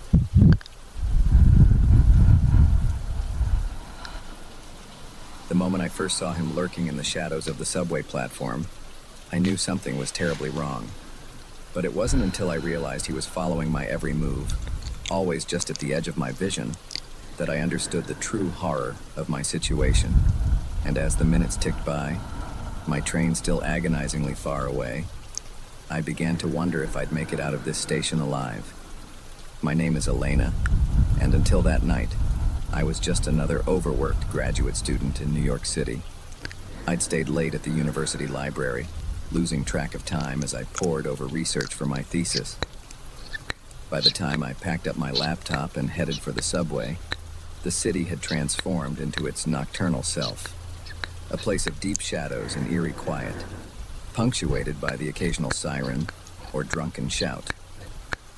The 86th Street station was deserted when I descended the stairs, my footsteps echoing off the grimy tiles. I'd taken this route hundreds of times before, but something felt different that night. The air seemed heavier, charged with an energy I couldn't explain. I checked the arrival board. 20 minutes until the next downtown train. Great. I sighed, resigning myself to a long wait, and moved towards my usual spot on the platform. That's when I saw him. He was standing at the far end of the platform, half hidden in the shadows cast by a flickering fluorescent light. Even from a distance, something about him set my teeth on edge. He was tall, unnaturally so, and rail thin, his body swallowed up by a long, dark coat despite the summer heat. But it was his stillness that really unnerved me. He didn't shift his weight, didn't check his phone, didn't do any of the 100 little movements people usually make while waiting. He just stood there, like a statue. I told myself I was being paranoid. This was New York, after all. You see all types on the subway. I forced myself to look away, pulling out my phone to distract myself. A few minutes passed. When I glanced up again, my heart nearly stopped. The man had moved. He was now standing about halfway down the platform, still facing away from me. I hadn't heard him move, hadn't seen him in my peripheral vision. It was as if he had teleported. I swallowed hard, my mouth suddenly dry. This was wrong. Everything about this was wrong. I looked around frantically for anyone else, but the platform remained empty, just me and him. I considered leaving, heading back up to the street to catch a cab, but something kept me rooted to the spot. Fear, maybe, or morbid curiosity, or perhaps some deeper instinct that told me running would only make things worse. So I stayed, my eyes locked on the strange figure. And that's when he turned his head, slowly, so slowly, to look at me. I wish I could say I saw something monstrous, that he had glowing eyes or fangs or something that would justify the terror coursing through me. But the truth was almost worse. His face was blank, expressionless, like a mannequin given horrible life. Our eyes met, or at least, I think they did. It was hard to tell, given the distance and the poor lighting. But in that moment, I felt seen. Not just observed, but seen, in a way that left me feeling exposed, vulnerable. I looked away quickly, my heart pounding. When I gathered the courage to look back, he had moved again. Closer now, still facing away from me, but only a few yards down the platform. Panic rose in my throat. I backed away, moving towards the stairs. But as I did, he moved too, matching my pace exactly.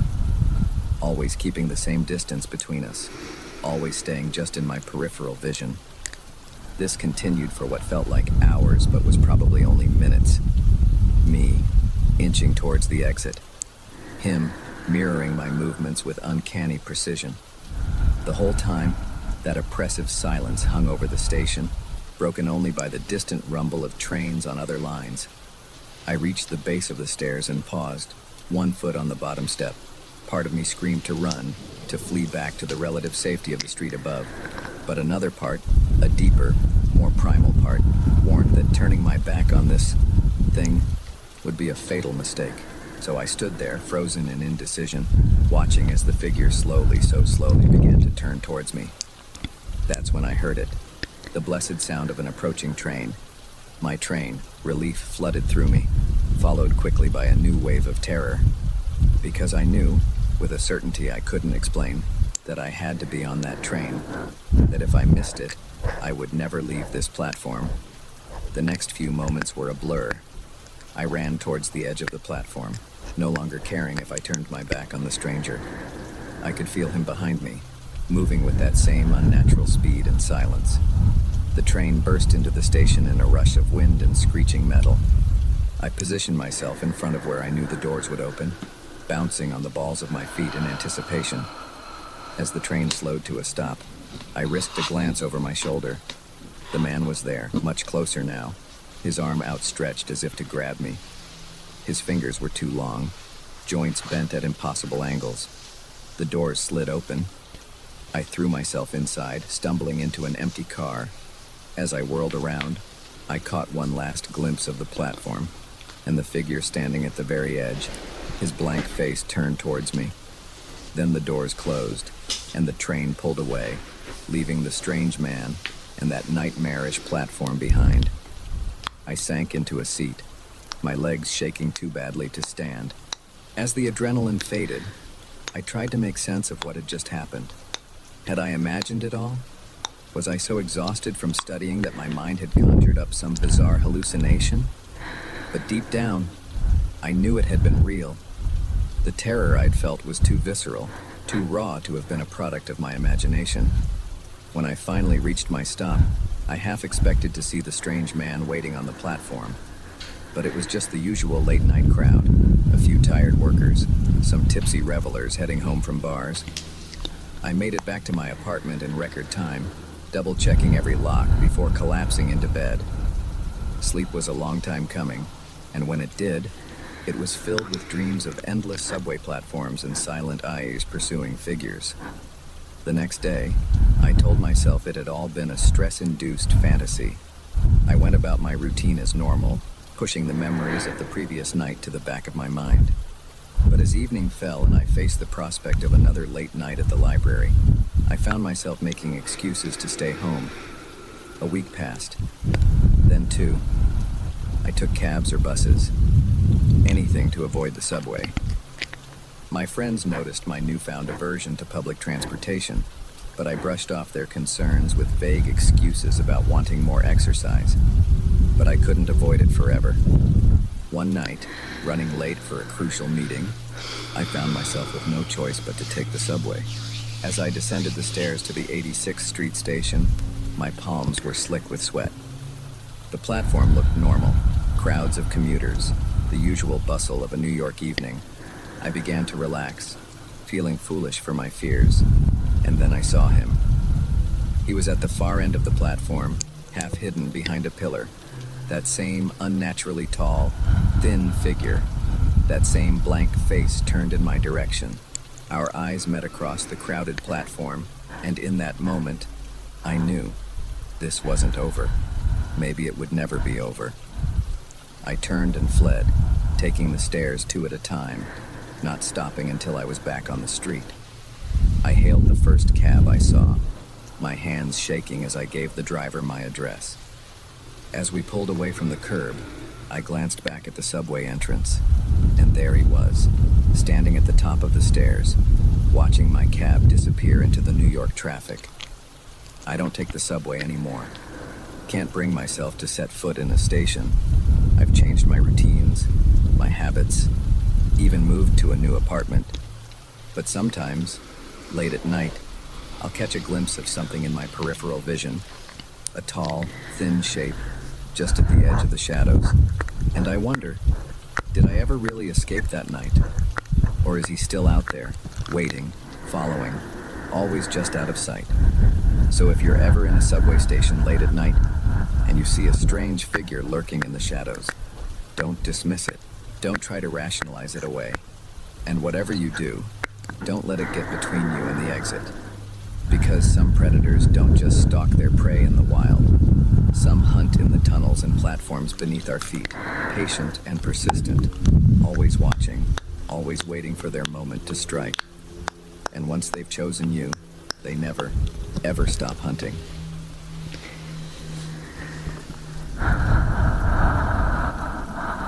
The moment the stranger emerged from the ocean, I knew something was terribly wrong. His eyes were wild, his clothes tattered, and his story defied belief. But as night fell and those things began to circle our bonfire, I realized that our beach party had become a desperate fight for survival. My name's Alex, and I was just looking for a good time with friends on a warm summer night. It was the last weekend before our senior year of college, and a group of us had decided to throw a beach bonfire party to celebrate. We'd found a secluded spot about an hour's drive from campus, far from the more popular beaches. The perfect place to let loose without worrying about noise complaints or campus security. As the sun began to set, casting a warm golden glow across the water, we got the fire going, the crackling flames, the sound of waves lapping at the shore, the laughter of friends. It was idyllic. Someone broke out a guitar, and soon we were all singing along, badly but enthusiastically, to every cheesy pop song we could think of. I was in the middle of an impassioned rendition of Don't Stop Believin' when I saw him, a figure stumbling out of the surf. At first, I thought it was one of our group, maybe someone who'd gone for a late swim. But as he drew closer, I realized I didn't recognize him. The singing trailed off as others noticed the newcomer. He was a man, probably in his mid-30s, with wild, matted hair and a scraggly beard. His clothes were soaked and torn, hanging off his thin frame. But it was his eyes that really caught my attention, wide and frantic, darting around as if expecting an attack at any moment. "Hey man, you okay?" My friend Jake called out, always the first to offer help. The stranger's head snapped towards us, and for a moment, I thought he might bolt back into the ocean. But then he stumbled forward, collapsing onto the sand near our fire. "Thank God," he gasped, his voice raspy as if from disuse. I thought I'd never see people again." We gathered around him, someone offering a blanket, another a bottle of water. He gulped it down greedily, water spilling down his chin. "What happened to you?" I asked, curiosity overcoming my initial wariness. "Were you on a boat that sank or something?" He shook his head vehemently. No boat. I was taken." A nervous chuckle ran through our group. "Taken?" Jake asked. "What, like abducted by aliens or something?" The man's eyes locked onto Jake, and the intensity in them made me take a step back. "Not aliens," he said. "Something worse. Something from the deep." And then he started to talk. He told us a story so fantastic, so terrifying, that at first we were sure it was some elaborate prank. He claimed to have been a marine biologist on an expedition to study deep-sea life in the Caribbean. Their ship had been state-of-the-art, equipped with the latest in submersible technology. But on their third dive, something had gone wrong. Their submersible had been attacked by something massive, with tentacles that could crush steel like it was tinfoil. The sub had been dragged down into the inky blackness of the deep ocean. He described waking up in some kind of underwater city, a vast complex of stone buildings that looked ancient, yet somehow still functional. And the inhabitants? He struggled to describe them. Humanoid, but wrong. Fish-like features, scales instead of skin, webbed hands with razor-sharp claws. "They kept us alive," he said, his voice shaking. "Studied us, experimented on us. I saw them change people, turn them into things like them." He claimed to have escaped during some kind of undersea earthquake, managing to find an air pocket and eventually making his way to the surface. He'd been adrift for days before washing up on our beach. As his story came to an end, a heavy silence fell over our group. The only sound was the crackle of the fire and the gentle lapping of waves on the shore. "That's quite a story," I said finally, trying to keep my voice neutral. Part of me wanted to laugh it off, to dismiss it as the ravings of a man who'd clearly been through some kind of trauma. But there was something in his eyes, a haunted look that made me hesitate. "You don't believe me," he said. It wasn't a question. I wouldn't believe me either, but they're real, and they're coming. They've been down there for thousands of years, watching us, waiting, and now they're ready to reclaim the surface. A chill ran down my spine that had nothing to do with the cooling night air. I opened my mouth to respond, but before I could, a scream cut through the night. We all whirled around. Megan, who'd wandered a little way down the beach, was backing away from the water's edge, pointing with a shaking hand. "There's something out there," she cried. I saw eyes." We rushed to her side, peering out into the darkness. For a moment, I saw nothing. Then, a flash of movement, something breaking the surface of the water, just for an instant. Something that looked disturbingly like a human arm, but elongated, ending in wickedly curved claws. "No," the stranger whispered behind us. "They've found me. They've found us." Panic set in. We scrambled back towards our bonfire, huddling together as we scanned the water. More shapes were visible now, dark forms moving just beneath the surface, circling our position. "We need to get out of here," Jake said, his usual bravado replaced by naked fear. We need to get to the cars. But our vehicles were parked up a narrow path that led through a stretch of dense woods. To reach them, we'd have to turn our backs on the ocean and whatever was lurking out there. Before we could decide on a course of action, it happened. With a sound like a wet towel being torn in half, something burst from the water. In the flickering firelight, I caught a glimpse of glistening scales, bulbous eyes, a mouth filled with needle-sharp teeth. Screams erupted from our group. We scattered, some running for the woods, others frozen in terror. I stumbled backwards, tripping over a piece of driftwood and falling hard onto the sand. As I scrambled to my feet, I saw more of them emerging from the surf. They moved with a horrible fluidity, part crawl, part slither. Their bodies were vaguely humanoid, but twisted, elongated in ways that defied anatomy. One of them grabbed Megan as she tried to run. I watched in horror as it dragged her towards the water, her screams cutting off abruptly as she was pulled under. "The fire!" the stranger yelled, snapping me out of my daze. "They hate the fire. It's your only chance." I didn't stop to question him. I grabbed a burning branch from the bonfire, wielding it like a torch. The nearest creature hissed and recoiled, its flesh sizzling where sparks landed on it. "Everyone grab something burning," I shouted. "Form a circle." Those of us who remained did as I said, creating a ring of fire around us.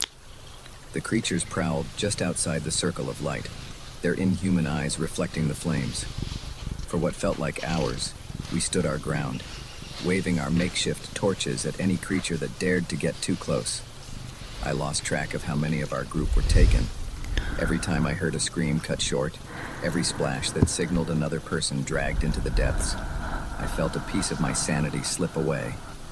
As the sky began to lighten with the first hints of dawn, the attacks grew less frequent.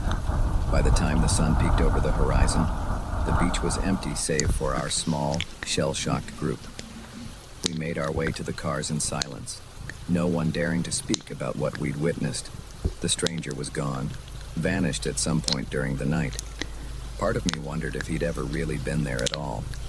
In the days that followed, we tried to report what had happened, but with no bodies, no evidence beyond our wild stories, we were dismissed as drunk college kids playing a prank. The official report chalked it up to a few of our friends drowning in a tragic accident. But I know the truth. I see it every time I close my eyes. Those twisted forms emerging from the waves. Those hungry, inhuman eyes. I haven't set foot on a beach since that night. Can't even look at the ocean without feeling a wave of panic. Because I know they're out there, waiting, watching. And one day, they'll come for us all. So, if you're ever on a beach late at night and you see something strange in the water, don't dismiss it. Don't try to rationalize it away.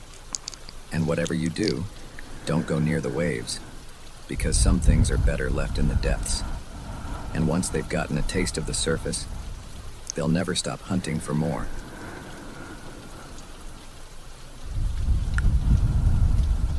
The moment I saw that suspicious van parked near the playground, I felt a chill run down my spine.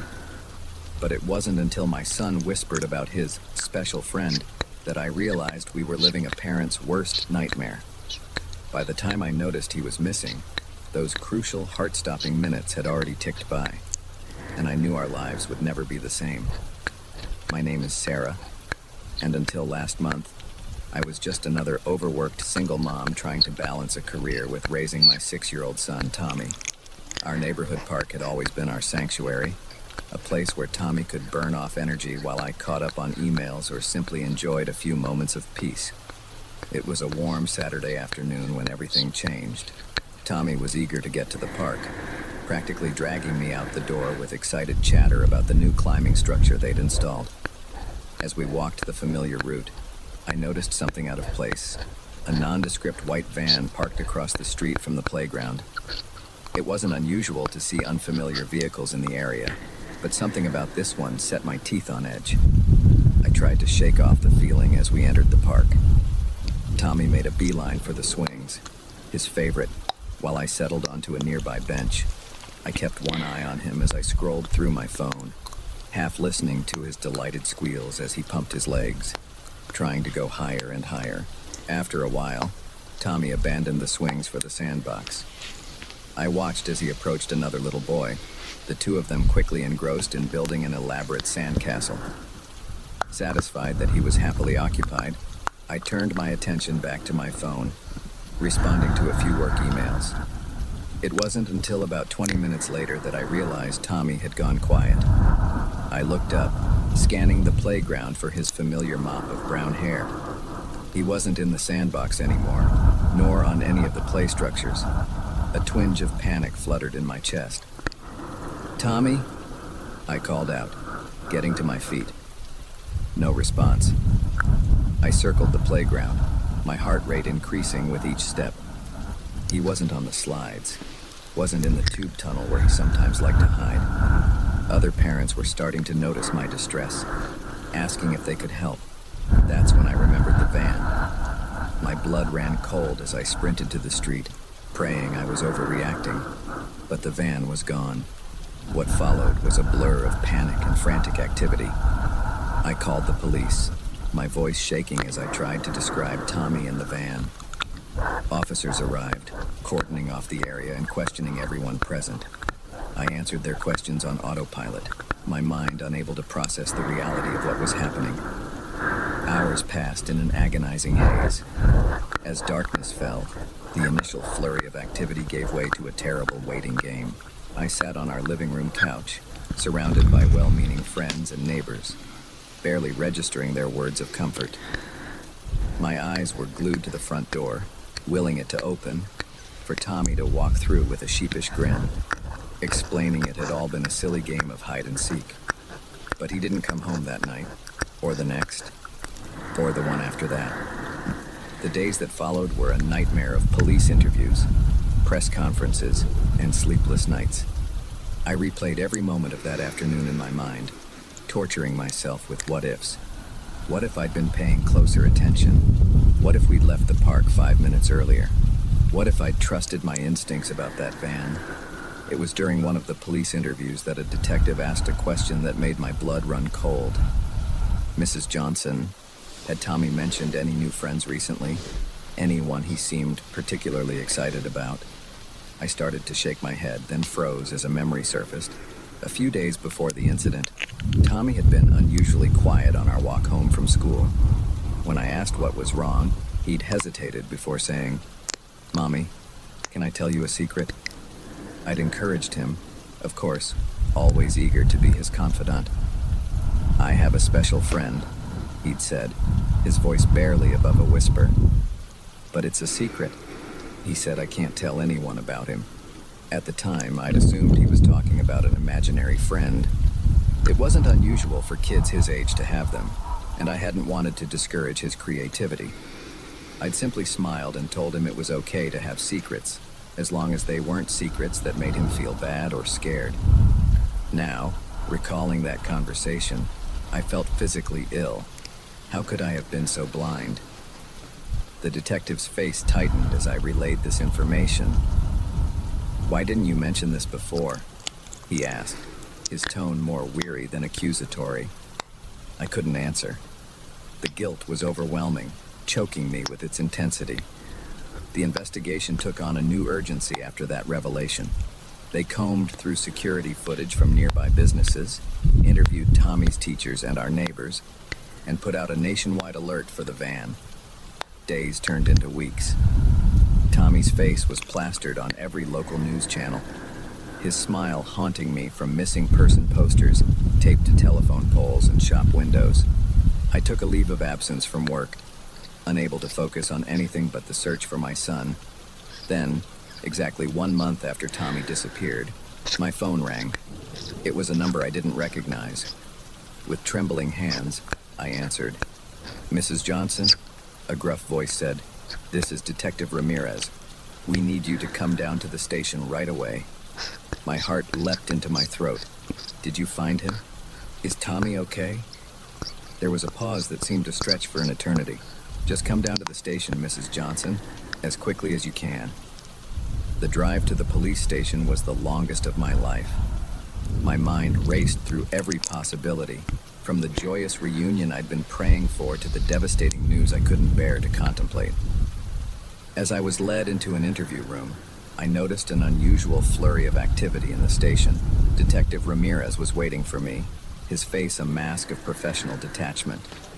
"Mrs. Johnson," he began, "about an hour ago, we received a 911 call from a gas station attendant in a town about 200 miles north of here.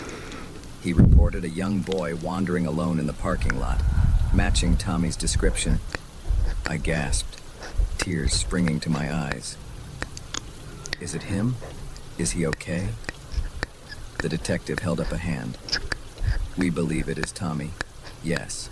Local police picked him up and are bringing him here as we speak. But Mrs. Johnson, I need to prepare you.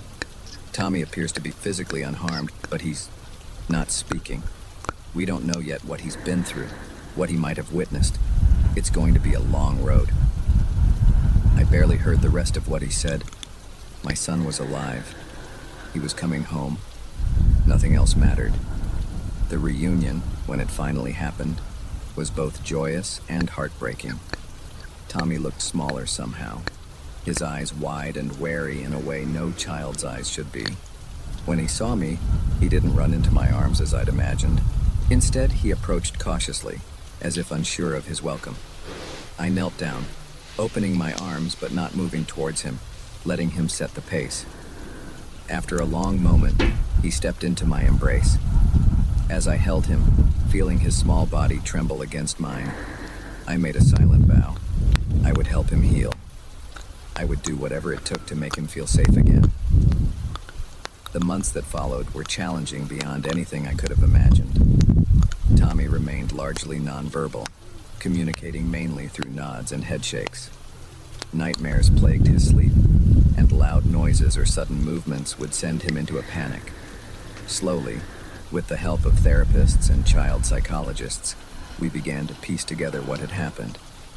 The special friend had been grooming Tommy for weeks, gaining his trust with small gifts and attention.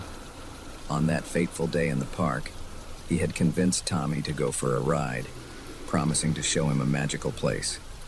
The details of Tommy's month in captivity remained murky, locked away in his traumatized mind. The man who took him was eventually caught, but Tommy was unable to testify against him. It didn't matter. The evidence was overwhelming, and he would spend the rest of his life behind bars. It's been a year now since Tommy came home. He's speaking again, though he's still quieter than before. He's back in school making new friends, slowly reclaiming the childhood that was so violently interrupted. As for me, I've become a fierce advocate for child safety education and tougher laws against predators. I can't change what happened to Tommy, but I can try to prevent it from happening to other children. Every night, as I tuck Tommy into bed, I'm overwhelmed with gratitude that he's here, safe in his own room. But I'm also acutely aware of how quickly a normal day can turn into a nightmare. I know now that the monsters aren't just in stories. They're out there, waiting for a moment of inattention, a child's innocence to exploit. So if you're a parent, hug your children a little tighter tonight. Talk to them about safety, about trusting their instincts. And if you ever see something that doesn't feel right, a van parked where it shouldn't be, a stranger paying too much attention to a child, don't hesitate to speak up. Because sometimes a parent's watchful eye and a community's vigilance are all that stand between a child and unimaginable horror. And in those crucial moments, every second counts.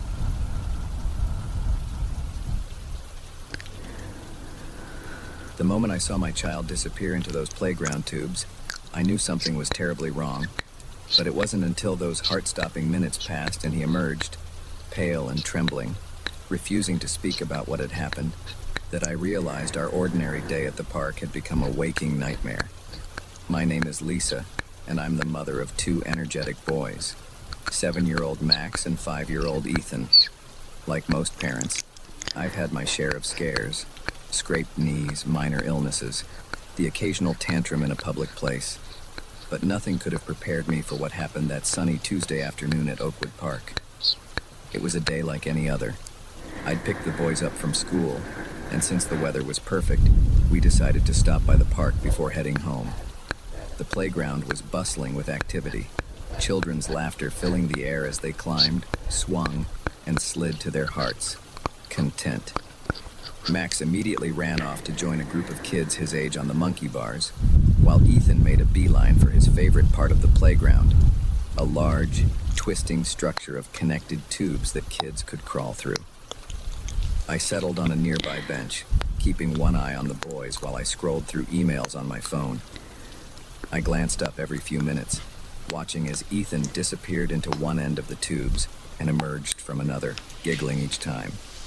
It was a game he never seemed to tire of. After about 15 minutes, I noticed I hadn't seen him come out for a while. "Ethan," I called out, not too worried at first. Sometimes he liked to sit in the tubes, enjoying the cool shade they provided. No response. I stood up, moving closer to the structure. "Ethan, honey, time to come out now." Still nothing. A twinge of unease began to creep into my stomach. I approached the nearest tube entrance, bending down to peer inside. "Ethan!" The tube was empty. My heart rate quickened as I circled the structure, checking each exit. No sign of my little boy. I started calling his name louder, my voice taking on an edge of panic that drew the attention of other parents. "Max!" I shouted, spotting my older son still on the monkey bars. "Have you seen Ethan?" Max shook his head, looking confused and a little scared by my tone. The next few minutes were a blur of frantic searching. Other parents joined in, checking behind bushes, under benches, anywhere a small boy might hide. But Ethan was nowhere to be found. Just as I was about to call the police, a small voice called out, "Mommy!" I whirled around to see Ethan climbing out of one of the tubes. Relief flooded through me, so intense it made my knees weak. I rushed to him, scooping him up in my arms. "Oh my God, Ethan, where were you? I was so worried." But as I held him, I realized something was wrong. His little body was trembling, and when I pulled back to look at his face, his eyes were wide with an emotion I'd never seen in him before. Fear. Shock. I couldn't quite place it. "Sweetie, what happened? Were you stuck in the tube?" Ethan shook his head slowly, his lower lip quivering. I can't tell," he whispered. "What do you mean? You can't tell? Did something scare you in there?" He nodded, then buried his face in my shoulder, his small hands clutching my shirt tightly. I tried to question him further, but he refused to say anything more. By this point, a small crowd had gathered around us, murmuring in concern. I thanked them for their help, then quickly gathered Max and headed home, Ethan clinging to me the entire way. That night, Ethan had terrible nightmares. He woke up screaming, something he hadn't done since he was a toddler. When I rushed to his room, he was sitting up in bed, his eyes darting around the room as if searching for some unseen threat. "It's okay, baby," I soothed, holding him close. "It was just a bad dream. You're safe now." But even as I said the words, a chill ran down my spine, because I knew deep down that whatever had happened in those tubes wasn't just a figment of his imagination. The next few days were tough. Ethan became clingy, refusing to let me out of his sight. He had more nightmares, and during the day he'd sometimes freeze up, staring off into space with that same wide-eyed, fearful expression I'd seen at the park. I tried everything I could think of to get him to open up. I asked gentle questions, tried play therapy techniques I'd read about online, even bribed him with his favorite treats. But every time I brought up what had happened in the tubes, he'd clam up, sometimes even bursting into tears. After a week of this, I decided it was time to seek professional help. I made an appointment with a child psychologist, Dr. Amelia Chen, who specialized in trauma and anxiety disorders in young children. During our first session, Dr. Chen spent some time talking with Ethan alone while I waited anxiously in the lobby. When she called me back in, her expression was grave. "Mrs. Thompson," she began, "Ethan is exhibiting clear signs of post-traumatic stress. Whatever happened in those tubes, it was deeply frightening for him." "But what could have happened?" I asked, frustration and worry making my voice sharp. He was only in there for a few minutes. Dr. Chen shook her head. Time can be subjective, especially for children in high-stress situations. Ethan believes he was in those tubes for much longer than a few minutes. A cold feeling settled in the pit of my stomach. What do you mean? When I asked Ethan how long he was in the tubes, he said it felt like days. He talked about being in a dark place, hearing strange noises, feeling like he was somewhere else. I struggled to process this information. It didn't make sense. How could Ethan have experienced days in just a few minutes? Dr. Chen continued, her voice gentle. Mrs. Thompson, I know this is difficult to hear, but I need to ask. Has Ethan ever shown signs of unusual experiences before? Seeing things that aren't there, or claiming to visit strange places? I shook my head vehemently. No, never. He has a vivid imagination, sure, but nothing out of the ordinary for a 5-year-old.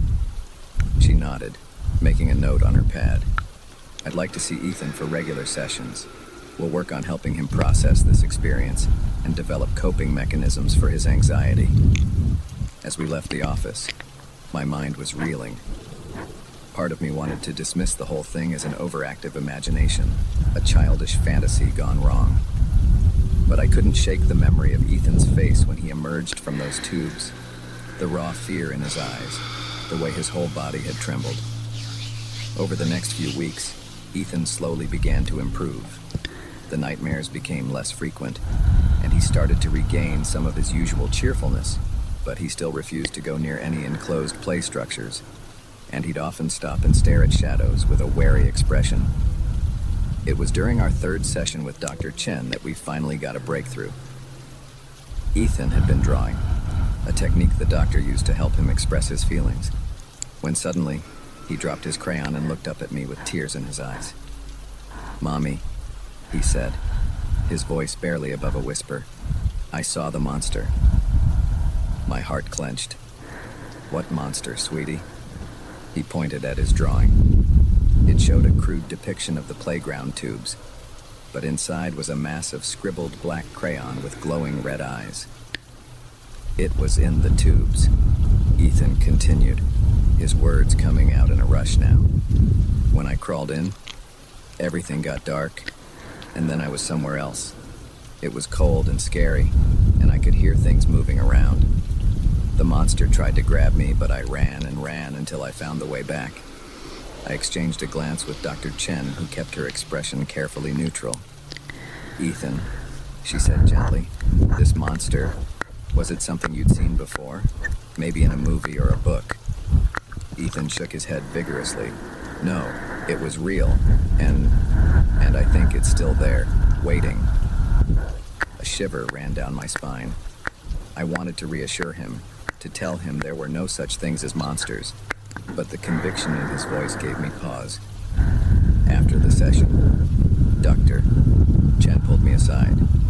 Mrs. Thompson, I know this is hard to hear, but we need to consider the possibility that Ethan experienced something traumatic that his mind is interpreting through the lens of a child's imagination.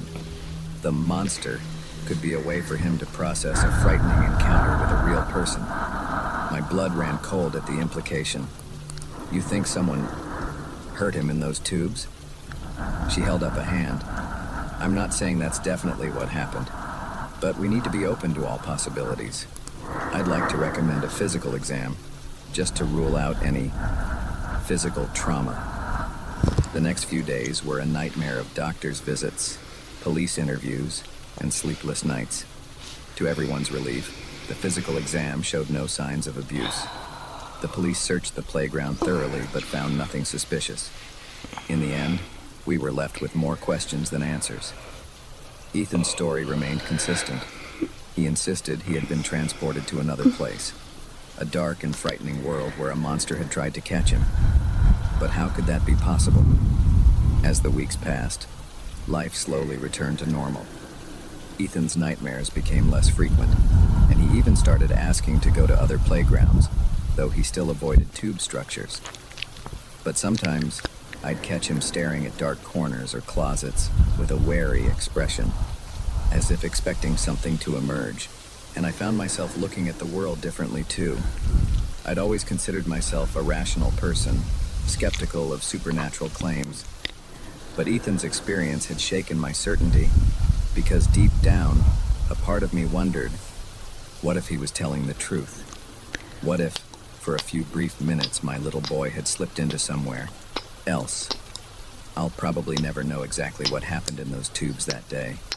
But one thing's for certain, I'll never look at a playground the same way again. And whenever I see a child crawl into one of those twisting tube structures, I can't help but hold my breath, silently willing them to emerge quickly, safely, unchanged. Because sometimes, the line between our world and something else might be thinner than we think. And in the innocent play structures of our everyday lives, there might be portals to places we can't begin to understand.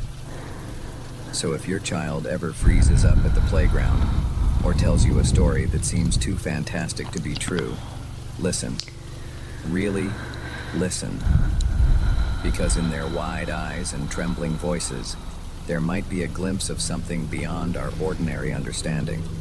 Something that reminds us that the world is stranger, and perhaps more dangerous, than we ever imagined.